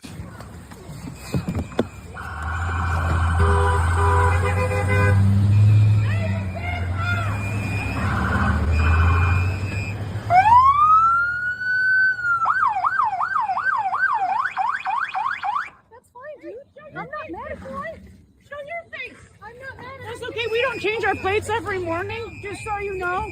It'll be the same plate when you come talk to us later. That's fine. U.S. citizen, former fucking president. You want to come at us? You want to come at us? I say go get yourself some lunch, big boy. Go ahead. Out of the car. Get out of the fucking car. Get out of. Now, they have every right to do that. You're blocking the street. You're not cooperating. You're being cantankerous. Get out of the car. This is now you are now going to be arrested. Like, we're taking you in. We're done. Like, we're not dealing with this anymore. And they have every right to do that. Now, again, you don't have to like ICE. You don't have to like what Trump is doing. But bottom line is they are enforcing federal law. If they're enforcing federal law, then the law enforcement officer should be listened to. And if you have a problem with anything they're doing, take them to court later. And by the way, people have been known to win those lawsuits, okay? Because cops are not perfect. There's one particular shooting at a place I'm from that I saw the footage, and there was no way around it. It was absolutely wrong, and everyone knew it. We all knew it, and yeah, the cop served. He got convicted. All right, but this is even before that. Now here, the officer, he was following. They said get out. Now he gets in front of the vehicle. Because normal people don't charge at people, and now, oops. Okay, we don't care. Here we go. You want to come at us? I say go get yourself some lunch, big boy. Go ahead. Out of the car. Get out of the fucking car. Get out of the car. Again, normal people don't do this. Now watch. She does hit him.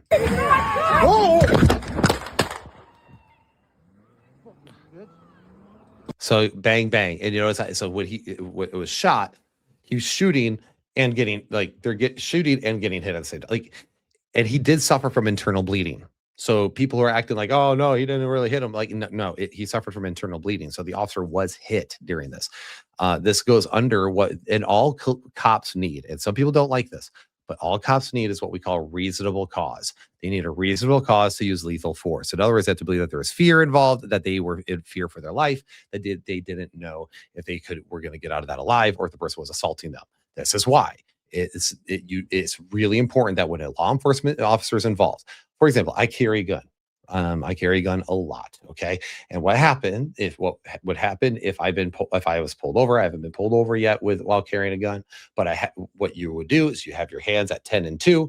Officer comes up. Hello, officer. How are you? Yeah. Hey, I just want you to be aware. I will get you my license and registration. My license is in my pocket and my registration is in my center console. I will get those for you, but I am carrying a firearm. It is loaded. It is on my right hip.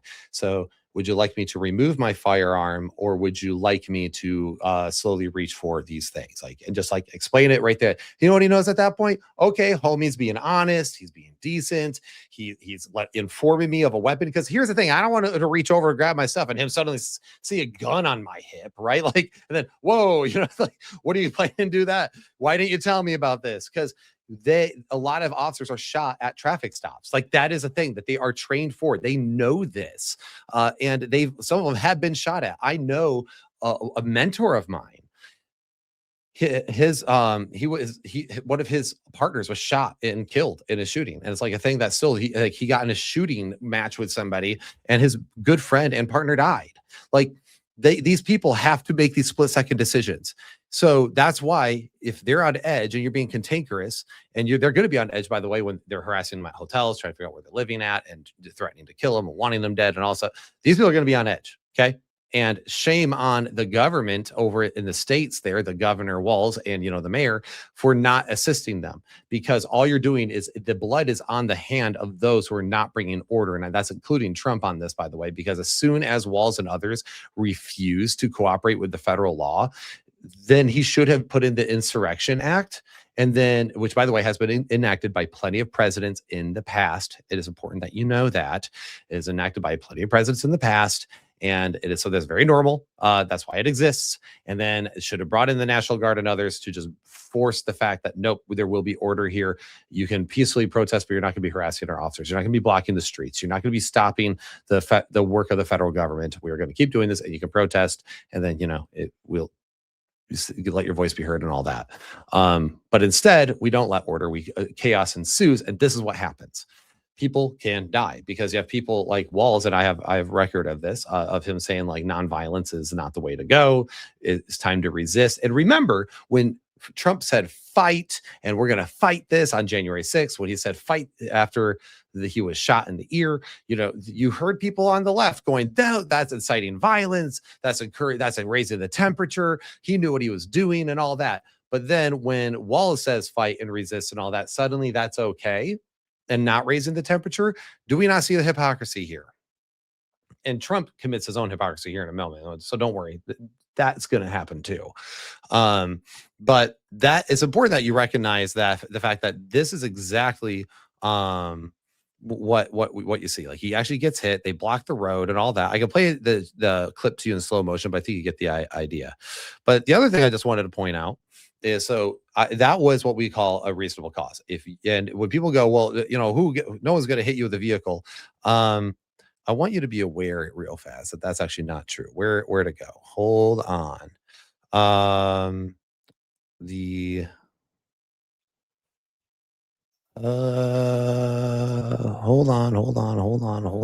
on. It is in here. I do promise that. I found it a second ago. Now I have too many links, man. Maybe it was up here. That's probably my problem. Oh yeah. Here you go. Got it right here. Now watch this. This is stuff that cops have to deal with all the time. Now, again, there's language and all this stuff, and I'm going to show you a particular clip later if I remember. But watch this, okay? So this is a traffic stop. Officers go up to her. Turn off the car. So pulls away, right? Not cooperating. Now watch. Get out of the car! Get out of the car! Get out of the car! Now! 299, she almost struck me. Get out of the car!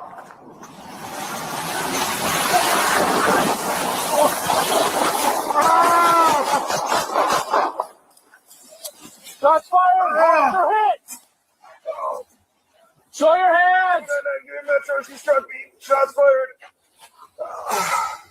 Show your hands! Show your hands! Back up! No, back up! Show me your hands!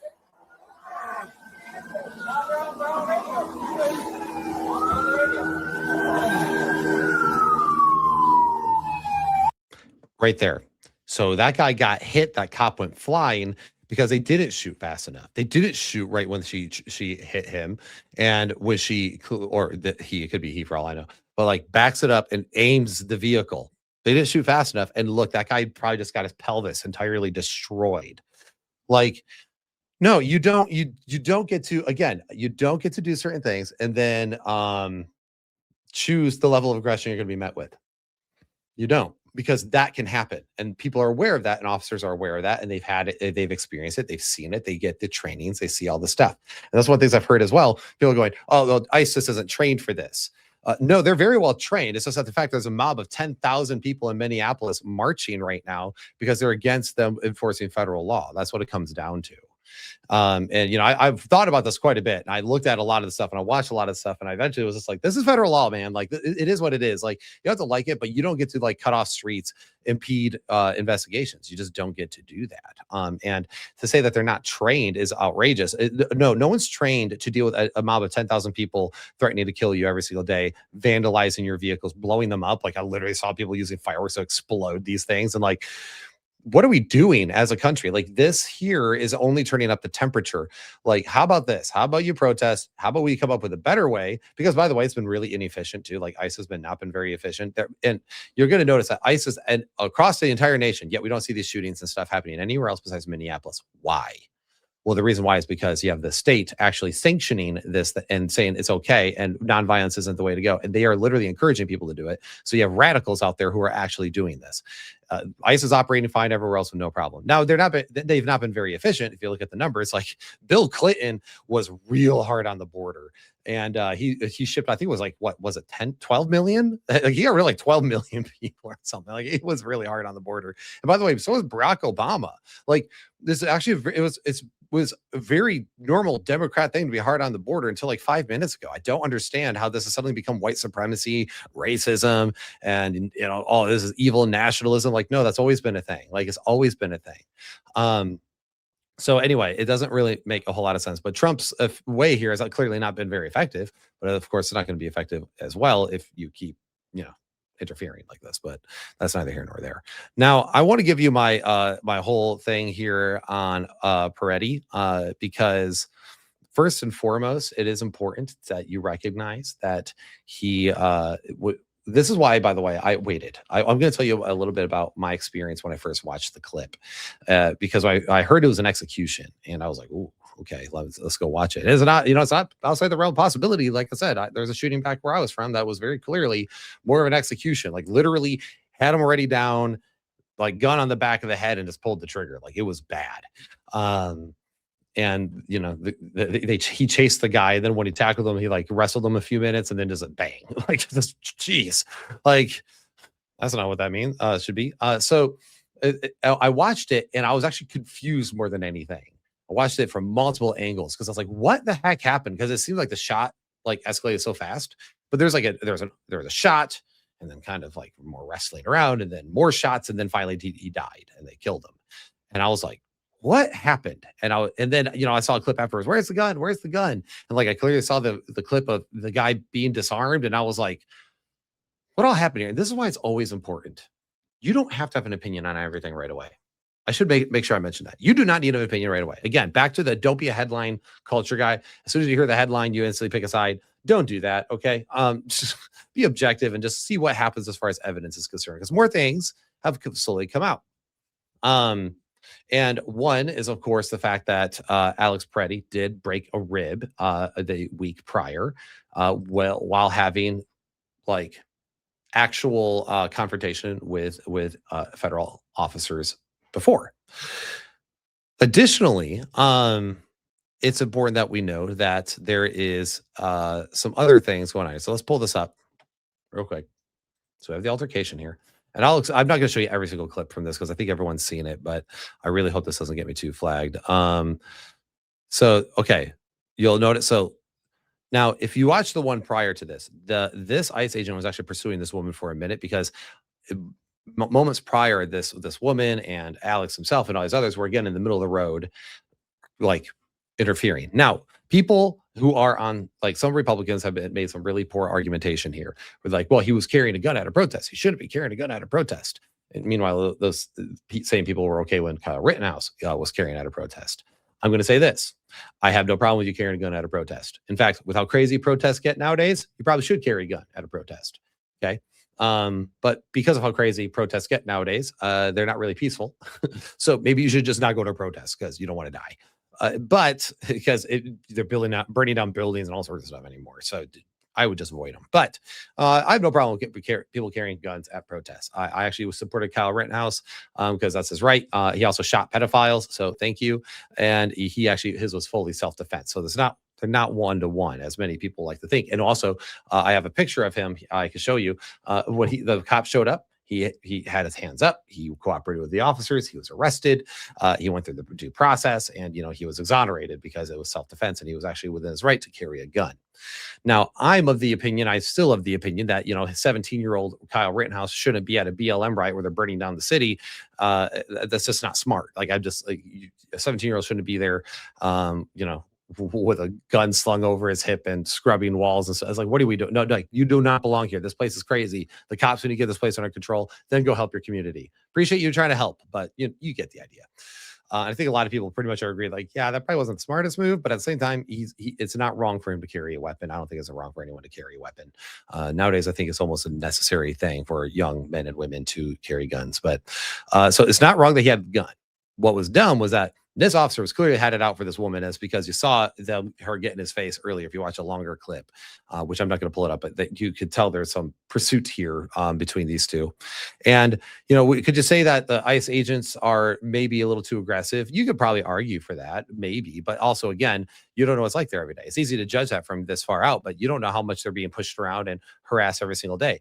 And I think it's a lot. And then people are calling for their death. So I think they're dealing with this a lot.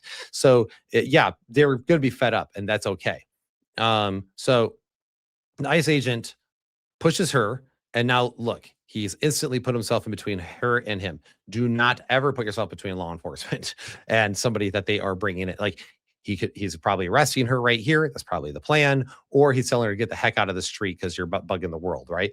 And I can tell that they have it, and you're going to see a clip here soon with Alex. They're not arresting everyone like they should either, probably because they can't. They probably don't have the manpower because, again, they need law enforcement to be enforcing some laws as well, but Walz and the mayor are not cooperating. So that's not helpful. Again, that blood's on their hands too. Now, look, he inserts himself, and so he inserts himself first. All right. He inserts himself, and this is a push. Like, look, he put his hand on the officer right beforehand. He pushed him.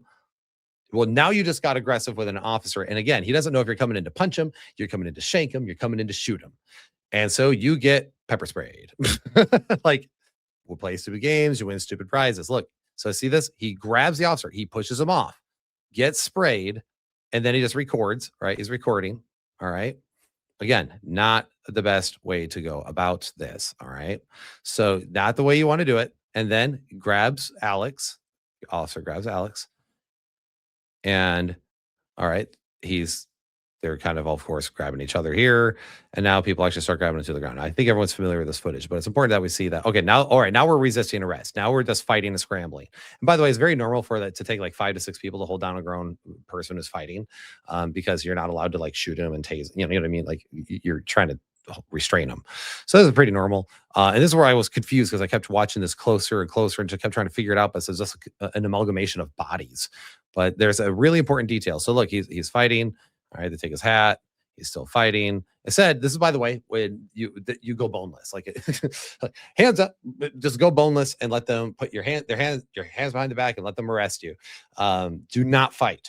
That is sending signals to them that they need to be wary that you are an aggressor. They don't know how aggressive you're going to be. It's a big fat question mark, and they don't want to wait till they're staring down a 9mm that's about ready to shoot at them or does shoot at them before they make the decision. So this is not smart. Already not smart. Okay. Now again, it's his right to peacefully protest, but that wasn't peacefully protesting. It's his right to carry a firearm. That's perfectly fine. But you really don't want to carry a loaded firearm while getting in an altercation with an officer. Never a good idea. It's his right to carry the gun. I want to make sure we're clear on that. He could be walking around right there. I have no problem if he's walking around with a Gatling gun on one back and an M60 belt-fed machine gun on the other shoulder, and he's just holding a sign peacefully on the side while carrying them. Cool, dude. In fact, I'll probably ask you where you got your M60 machine gun because that's free. This is based, right? That's awesome. But you don't get to have an altercation with a law enforcement officer. You don't get to, and not without possibly suffering repercussions. Like, again, you have to be what wisdom here, people. Be prudent. And so they're here, and now what you're going to see is that the guy in the gray coat is going to say, by the way, that him punching him right there, that's what we call compliance strikes. I'm not joking that they call them compliance strikes. Right there, grabs the gun. All right. This is, of course, everyone knows this. Now, real quick, I want to make sure I mention this. Because I heard one person be like, well, he shoved the woman, like he shouldn't have shoved the woman. It's like, yeah, she was impeding law enforcement. They're allowed to do that. They're like, what? Well, like, well, what if you started beating her up? Like, they're allowed to do that too. They call it compliance strikes for a reason. In fact, most cops will even tell you, like, it's better just to like exchange blows with them than even use a taser, because the amount of paperwork you have to use to justify a taser is crazy. So you're better off just beating them up like until they comply. And that's very normal, because again, you want this. And I'm sorry, you do. Like, you want officers to be able to bring physical force against criminals no matter what. Like, you might not like what they did with Alex Pretti. I don't really like it either. Like, it's messy. It is messy. But it is important that we recognize the fact that those are objective goods that typically keep order rather than take away order. Okay. They again, freak things can happen, but generally speaking, all your officers in all your cities are doing this regularly to keep the peace, and they're usually dealing it inside gang areas and like horrible people, like that sort of thing. So but right here he takes the gun, and this is what kept confusing me, because the gun, you hear a gunshot and there's a loud pause and more scuffling before the actual gunshots kill Mr. Pretti here. But notice, okay, so he's got the gun, and then all right, you have it right here again. You see him take the gun. People make a big deal of this, right? Which is good. That he was disarmed, and that is true. Which means he shouldn't be a threat. But there's this other thing that happens, and that I think is actually really important we acknowledge happens. So right here, if you are familiar with handguns, which I am, you know that SIG in particular has a problem with misfiring. And that's why there's this awkward shot at the beginning, and why it didn't look like Alex was shot. Because when I watched it, I was looking for the smoke from the gun itself. Like, one of the officers shot the gun, Alex taking the hit, didn't happen. I didn't see one of the officers get shot. I was very confused. But you also have to remember, there's people everywhere. They're in the ICE officers' faces all the time. They're in Border Patrol's faces all the time. There's pushing, there's shoving, there's vandalism everywhere. People are blowing whistles everywhere. This causes a state of confusion where no one is able to pay attention to every tiny little detail that's going on around them, because it's pure chaos, which is why it needs to be cold. Order needs to be brought in. Okay. But watch this real fast. So see right there, and now what you're gonna see this gun actually shoot. Bang. See it? And these people slow it down. This guy slows this down, and you can see the slide goes back right there. So what it is SIGs are actually known to misfire, like based on impact and other things that can cause them to misfire. That shouldn't be a surprise to anyone if you're aware of SIG, which is why you shouldn't really buy a SIG. If you want to buy a good gun that's reliable, Glocks are a good choice. Glocks are always a good choice for that sort of thing. He doesn't use obviously, and that the SIG goes off. Now think about it. You're an officer. This guy pushed himself in front of you, and he's resisting arrest. You hear a gunshot real close to you. Chaos everywhere. This guy's resisting. You hear a gunshot. You see him. And then there is a part where you see his, like, Pretti's arm kind of move around. And people have also wondered if, because he was recording his phone like this, if because they saw something black in his hand and then the gun shot, if he was shooting. They thought he was shooting, which is why they killed him. Because, oh my gosh, he's going to shoot us. They did just hear a gun go right off next to them. And so this is chaos that takes place. And all they need is a reasonable cause. They know they didn't shoot the gun. Like, if you're holding a gun, you didn't shoot the thing. So they hear a gunshot. He's resisting. He goes to stand up. Well, that's usually a sign that, you're going to try to run or use aggression. Well, you just heard a gunshot. You're going to think aggression. So then they shoot him. Now, Alex Pretti should be alive, because yes, that was a freak thing. The misfire is actually what really caused it. That's my ongoing theory, is that the gunshot from the misfire is what made everyone think that they were under attack, and that's very normal. Like, of course, but he should be alive if he did, and that would have happened if he didn't bring himself in between him and the officer. Now, some people say, "Oh, he was just there to help the woman." No, he wasn't. He was there to be antagonistic toward the officers. That's why he was in the middle of the road, and that's why the new footage actually shows this very, very, very clearly. And was why he broke a rib also the week before, because he's being antagonistic. He is doing those things. He's actively choosing to impede a federal investigation, whether you like it or not. That's what's happening. But in all actuality, he should be alive. But the reality is he got between himself, a law enforcement officer, and someone else. He was armed while also getting in the way, and then he also bought a SIG, which misfired. And it's probably because of all the impact from the fighting and scuffling that caused the firing pin to get loose, and so that's probably what happened. So this would be under reasonable cause. They would have reasonable cause to think they were under attack. And obviously he wasn't that way. And maybe the officer who disarmed him, he went gun, and takes the gun. Maybe that officer should have more clearly communicated, like, I got the firearm. But again, you see this guy take a gun, you hear gun, and maybe your officer, then you saw him take the gun, you thought it was good, but then you hear a gunshot anyway. And you're like, oh my gosh, it's got another one, which is not unheard of. You wouldn't know. You have a split-second decision to make this decision on whether or not you're going to shoot a person or get shot possibly yourself. And it's like, for all the people are like, oh, they empathize with these guys, maybe that they're actually doing this and they might have a wife and kid at home. I'm just saying, I'm not risking it. If I was in that situation, what would I do? I'd probably do the same thing. I think most people would do the same thing, because you would think you're under attack because of the misfire. And so the reality is, you have the right to peacefully protest. Yes. You have the right to carry arms. Yes. Second Amendment. Let's go. But you do not have the right to push, grab, or impede on a federal or any law enforcement officer, really. And you shouldn't be doing that, especially if you are armed. And then if you are going to be arrested or you should just comply. Like, there's so many things that happened up to this where you're like, what is happening here? Again, you don't have to like the way ICE has handled things. I'm not saying that ICE is perfect on all this stuff, but also I know the fact that there is no way for them to actually do this job without any proper support elsewhere, which is why Trump is weak, and so is Walz and everyone else. All this blood is on everyone's hands for not bringing in proper order, and that's all there is to it, in my opinion. So then what I want to say is show that I'm not making this up on this stuff. So I'm just to show you this. So oh yeah, by the way, I should mention that over 50 people were killed under ICE raids under President Obama, and no one said a thing. So that should be quite telling to a lot of others. So again, we need to make sure we're being consistent here. And I'm just saying, if they have reasonable cause, they have reasonable cause. But I want you to listen to what Walz actually says here. This is important as well, as we listen. Made this request before. Is there any reason to believe that it will be answered differently? Have you had any conversations with the president, with the federal government? And is there any indication that they are going to pull out or back down? Well, I spoke twice this morning, shortly after I received the call of this shooting. I spoke with the president's chief of staff, and first request was to get her people out of there, to get these federal agents out of there. They were going to cause more chaos.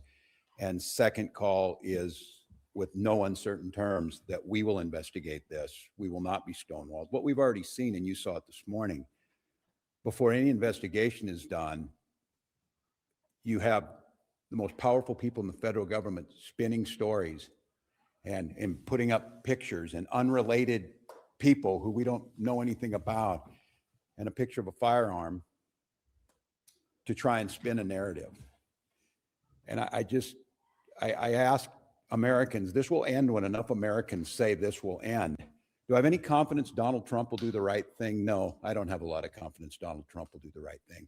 I do have a lot of confidence that the majority of the American people will do the right thing. And I think there cannot be very many people across this country looking right now, after all the reporting that's been done, after everything that's been said, under the pretense that they are here about immigration reform, and quit referring to these people as law enforcement. They are not law enforcement. We have law enforcement who do an incredible job. And to listen to Greg Bovino denigrate the work of our people who are out there cleaning up their mess, No, I don't have a lot of confidence that he himself will do it. But here's what I do have confidence in. There's a whole lot of Republicans, for whatever reason, cannot find their spine. But they might find the ability to know that they're not going to win another election as long as they live, unless they stand up for what's right and stand up for the rule of law. And stand up for the rule of law as you sit there and resist the federal government. You see the problem here? He also said they're not law enforcement. They literally are. They are federal law enforcement.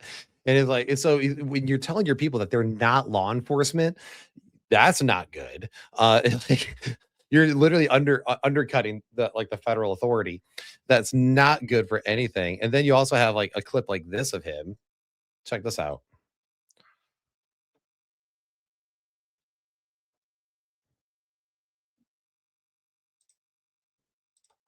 In Congress, ironically enough, as co-chair with Marco Rubio, we used to bring in Chinese political prisoners, and we would ask them, when we speak up and call out your government, is it bad? And they said, well, in the short run, it's bad because they torture us. But if you don't speak up, they will torture us and forget about us. And the idea is right now is we have to be speaking up. We have to call it out.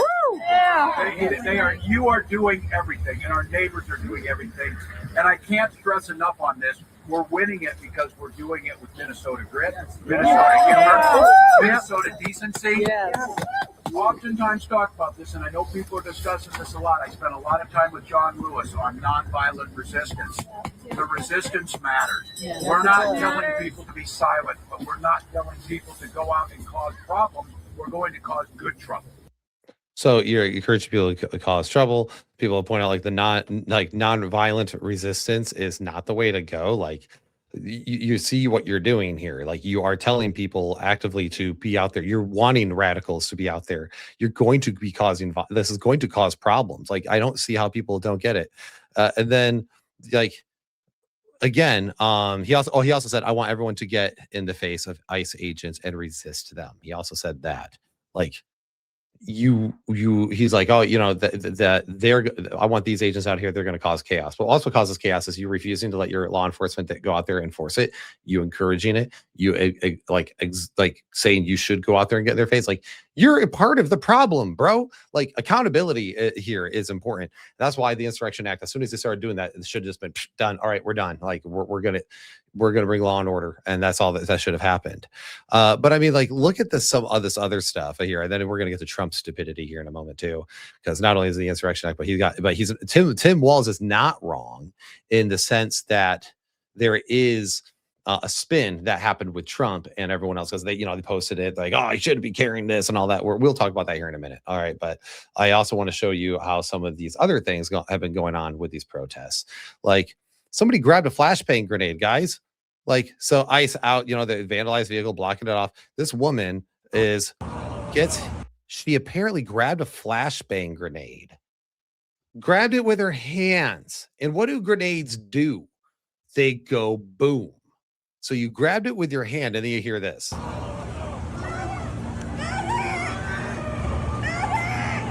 Medic. Oh my God. Oh my God. Oh my God. Oh my God. Oh my God.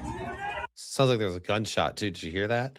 Anyway, so this woman gets she picks up a grenade and blows it up, gets her hand blown up. Like, what are we doing? Like, we're causing more chaos. You're encouraging chaos. Your own people are throwing themselves out there thinking they're fighting the Gestapo, which they're not, by the way. That's not the Gestapo.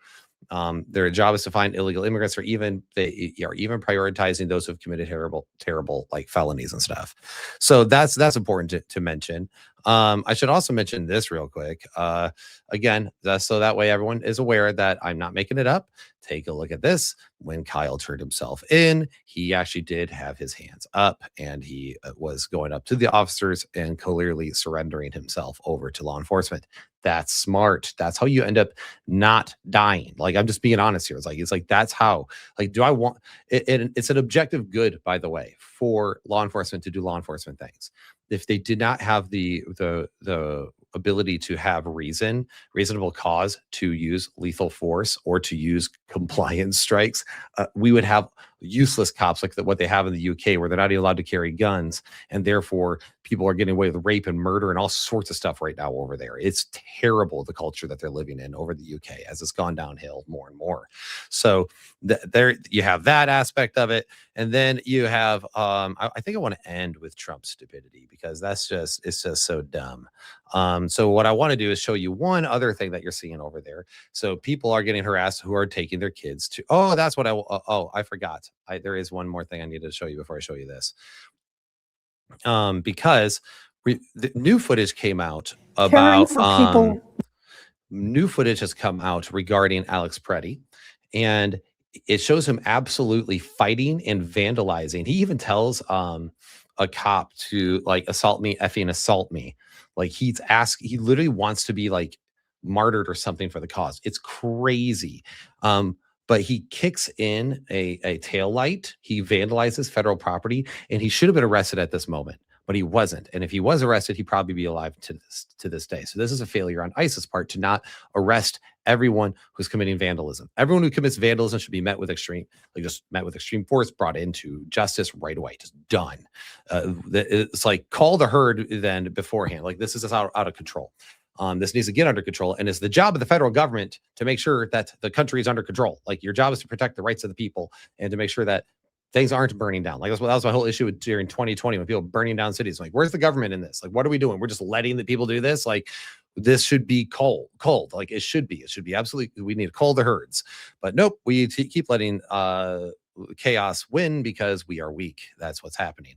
But what I wanted to do was show this here with Elizabeth Warren. What she's about to say is the definition of political propaganda. This is why you want to double check everything. Be careful before you start buying everything that the news says, because everything she says, what people say about Alex, notice how he's acting in the background, and compare it to her own words that are being said about him. Notice this. Was at the core of who he was. He was incapable of causing harm. Alex carried patience, compassion, and calm as a steady light within him. Even at the very end, that light was there. I recognized his familiar stillness and signature calm composure. You notice that? Oh, he's calm composure as he's kicking out lights from vehicles. Now, people have been like, oh, that's irrelevant because that has nothing to do whether or not the shooting was justified. And to a degree, you're kind of right. That doesn't mean whether or not the shooting was, but it does show a pattern, right? We can see a pattern of aggression. We see a pattern of vandalism. We can see that he should have been arrested before, and that we shouldn't be surprised with it. Also in the same clip, whatnot, like if you watch this whole thing with this other altercation with him, you can see that he's also still has his firearm on him. And it's really the misfire that I think really got him shot. But regardless of the fact, it's like, you chose to get in between that and federal officers who vandalized their vehicles. Like you were asking for some sort of violence to be done again. Like what are you doing, dude? You're not going to stop the federal government single-handedly. Like you're not going to. Like that's what was so weird with these people who are doing this, because you're like, you're not going to stop it. It's not going to stop because you're doing this. So not the way to go. And so, yeah, there's a lot of things about that aren't cool. But I want you to now watch this real fast, because there's a lot of language in this, by the way. So I want to say I apologize in advance. So hide this if you have something else if you're around certain people. There's a lot of horrible language in this, and I'm not censoring it because I want you to see what people are dealing with there and in other places. So when people are making this all out like, oh, all these people are bad, I want to show this originally at the ICE church protest, but this is what people are dealing with all around the country who are going to church. Watch. Fuck you fucking traitor! Probably helps when I pull it up. Watch this. Nazis! Fuck you fucking traitor! How dare you have a rainbow fucking umbrella, you Nazi bitch! How dare you try to steal that from our people! Fuck you Nazi traitor! You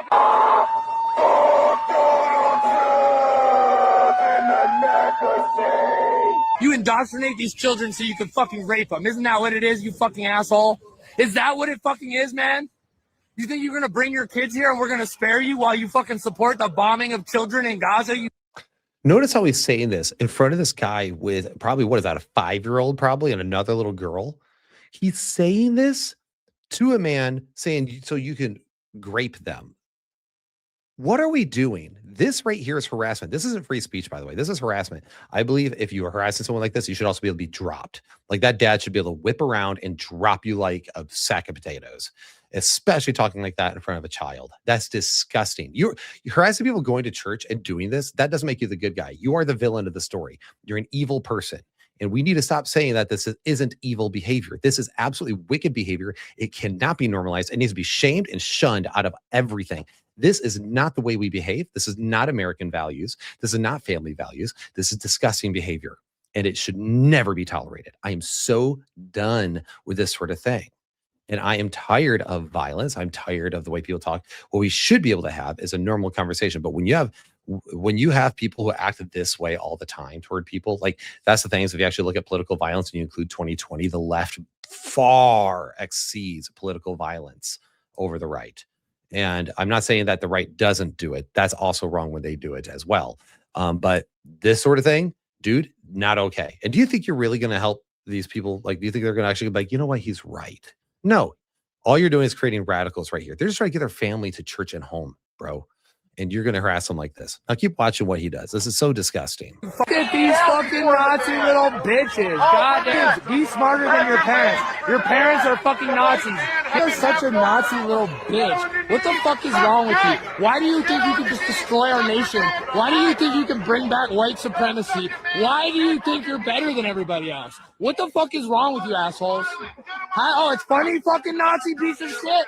What are you? Yeah, it is hilarious. It's hilarious when you see a fully grown man absolutely lose his mind and act like a toddler and only knows like 3 words and they're all vulgar. Like, find new material, bro. Nobody cares about being called a white supremacist anymore. Nobody cares about being called a racist anymore. Nobody cares. Why? Because it doesn't mean anything. You have watered it down to such a degree that nobody cares. And by the way, that's why Nick Fuentes and other people have grown. You've created your own monsters. And he's like, we are worshiping, right? This guy just says, we're just worshiping. Like, leave us alone. And what's funny is that it's like they're assuming like they know how they voted. You don't know. I actually know a lot of Christians that abstain from voting because they don't want to choose a Kamala Harris because of the trans stuff and the other stuff with the Democrat Party, but they didn't want to vote for Trump. And I know they did the same thing back in the 2020 election between Biden and Trump. Like, I know that's part of it. Like, a lot of Christians actually I know abstain from those things, but this guy is saying we're worshiping. Now watch. Worshiping. You're fucking taking fucking whiskey shots with Hezgath. Be honest. Look at it. He laughed. He laughed because he knows it's true. You guys aren't fucking worshiping. It's like, oh yeah, you're laughing because you know it's true. No, they're laughing because you're ridiculous. They're laughing because you're stupid. They're laughing because you're acting like a child and is shameful. They're laughing because you think you're tough and you think you're doing good work when really all you're doing is harassing people going to church. You haven't changed their minds. And in fact, it was like walking around by those teenage boys and harassing like minors. And he's like, oh, I'd be smarter than your parents, blah, blah, blah, blah. All you did is created radicals there. That is why, by the way, if people wonder why Gen Z men are becoming more and more right-wing radicals, that's why. Because the left-wing radicals made them that way. It's been a reactionary culture back and forth for a while now. Watch it. And that's why I've been paying a very close attention to this for the last about 15 years, especially. And the further back you go, you'll notice there's a reactionary culture back and forth all the time. But you just created a right-wing radical right there. You didn't. They're not going to stop being whatever. They're just going to they're going to entrench even further and going to go down a further rabbit hole because what you just did. Congratulations, you played yourself. Look at this bitch ass. You're worshiping. Look at this fucking little bitch ass American pin. Who cares he's wearing an American pin? It's so weird to me. Like, why would you? Who cares what he's wearing? None of this makes sense. And none of it matters. You act like a child. And then check this out. Look at this little bitch ass kid. Look at him. Yes. Yeah, move on, you punk ass bitch. So he goes up to like that kid. He looks like he was a minor. He looked like he was about 15 or 16. And he's like starts getting his face too. What? Like, again, these guys, props to these Christian men for just being like, dude, whatever, you're just stupid. Let's just move on and get out of here. But honestly, a guy like this should be able to be dropped. Like, he should be able to they should be like, you know what? You don't get to talk like that around here. And people are going to be like, oh, turn the other cheek. Turn the other cheek, by the way, didn't deal with assault. Like, they didn't think slapping was assault back then. They thought it was a dishonor and a shame. That was the point of the slap, was to shame you. They didn't have our little sissy culture that we have today of, a slap is an assault. Okay, that's not what it was. They actually were perfectly fine with people getting a little handsy back then. And Jesus only got on Peter for using this word because they didn't want Peter to die. Jesus has no problem with people using violence if necessary, because he's going to use a lot of it when he returns. There's going to be some serious judgment, and he's used a lot of it in the Torah against the evil, wicked pagans who were destroyed and killing people by the hundreds of thousands, raping and pillaging and burning babies and killing them, which, by the way, should be a warning to all the pro-aborts out there who are killing 1 million babies a year sacrificing them on that altar as well, that there is judgment for that. So it's like, come on now. Will be judged not by a God, but by a court of law, you fucking Nazi fuck. What law? They didn't break a law. But plus, I'm more scared to be judged by God than anything here on this earth. You can't tell me to stop. This is the sidewalk. This is the First Amendment. You are preventing my First Amendment rights. I am protesting. You are preventing me from practicing my First Amendment rights. You are violating the Constitution. You little bitch. Yeah, so the officer's right there. The person that's like, nope, you're following people. That's harassment. This is different. You don't have the right to do that.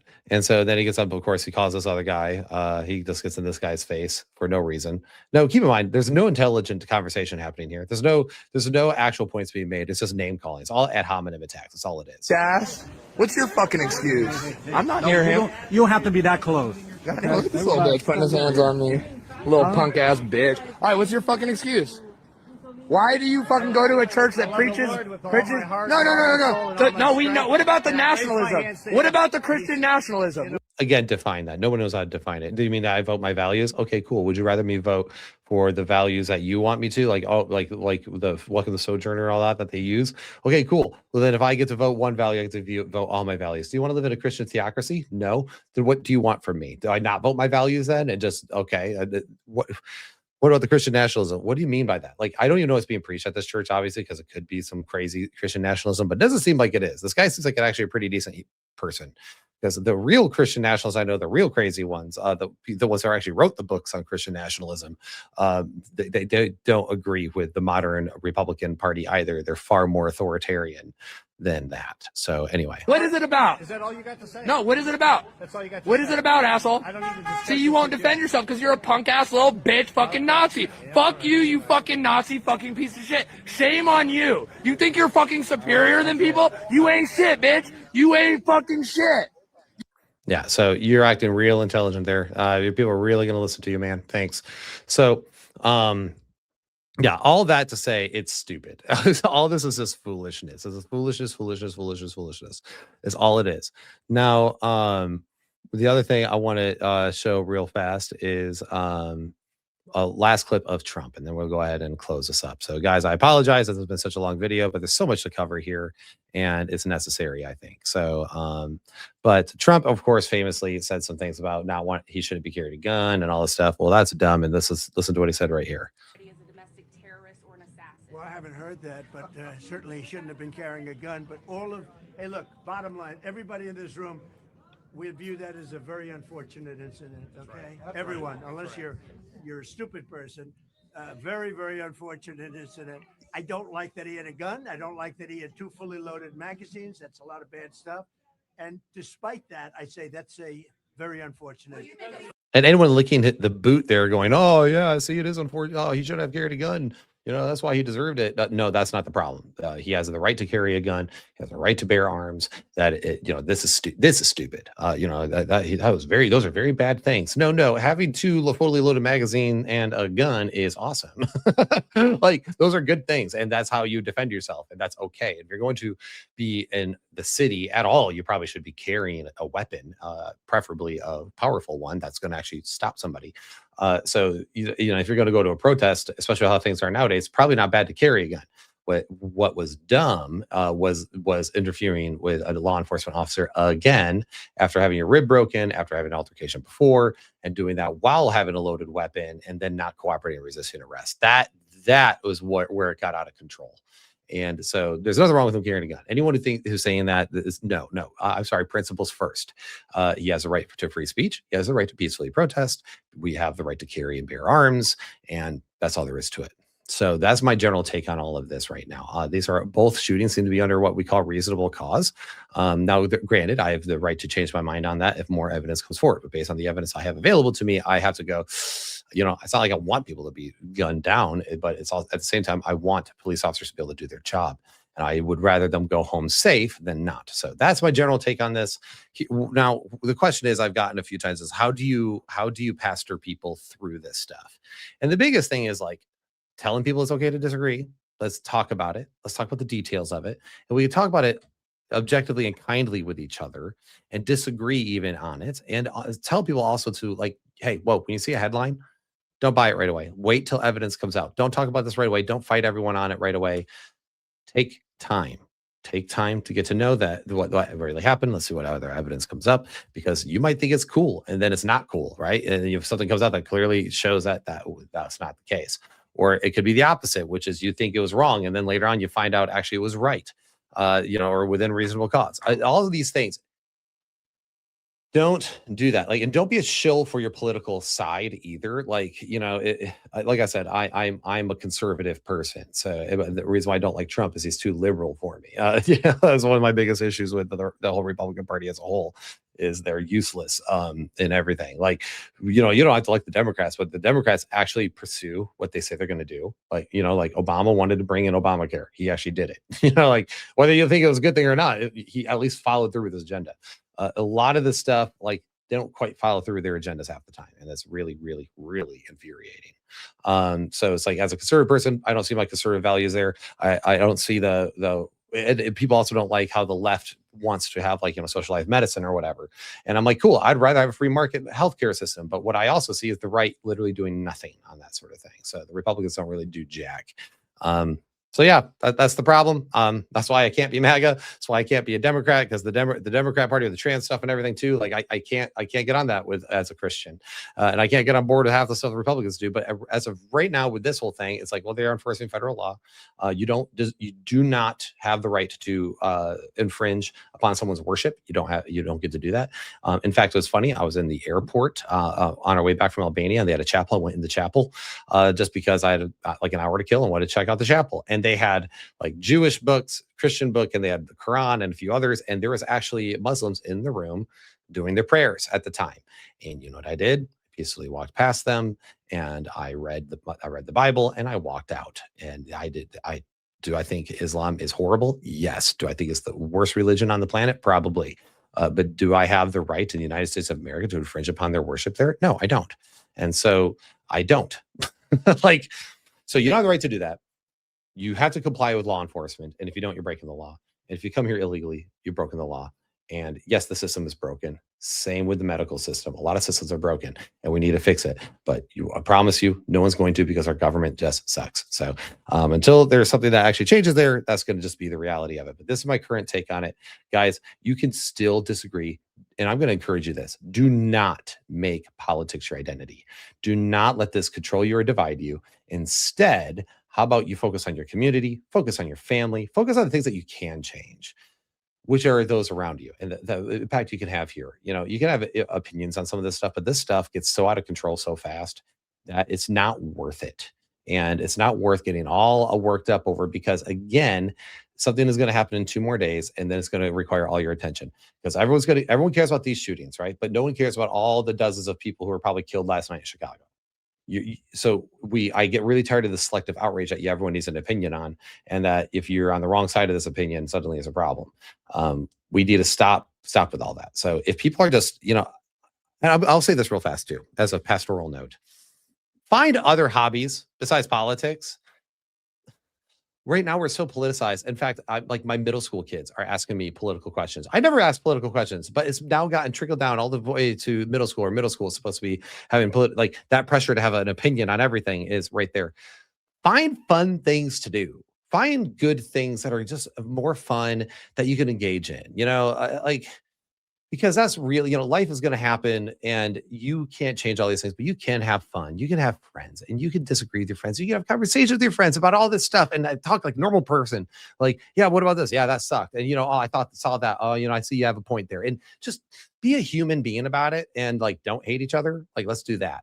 And then on top of that, find a hobby besides politics. I said, that's not a good hobby to have. All it does is make you angry all the time, divisive. You know, like this is actually why I recently got back into my violin. Like I always played violin before, but now I play it a lot more. And I'm getting involved in an orchestra again. I'm going to probably be taking private lessons again here in the near future. And I've even changed my algorithm quite a bit to where it's like a lot of it's gaming and music. Like a lot of it deals with like the classical music scene and YouTube violin channels and stuff. And I'm like, I want rest from all of this. Like I don't need to be in politics all the time. It burns you out. And so just don't let it get to you. So anyway, with that said, guys, what do you think about everything? Let me know in the comments below. Do you think my takes are garbage? You let me know. And change my mind then with something. Okay, cool. Bring in some facts, bring in a principle and bring in some facts. And then if you're going to change my mind, do it from there. But anyway, guys, take care. God bless. And may the grace of our Lord Jesus Christ to all y'all richly, and stay fresh, okay? And don't get involved in all this, okay? Thank you. All right. Take care. God bless, and we'll see you in the next one.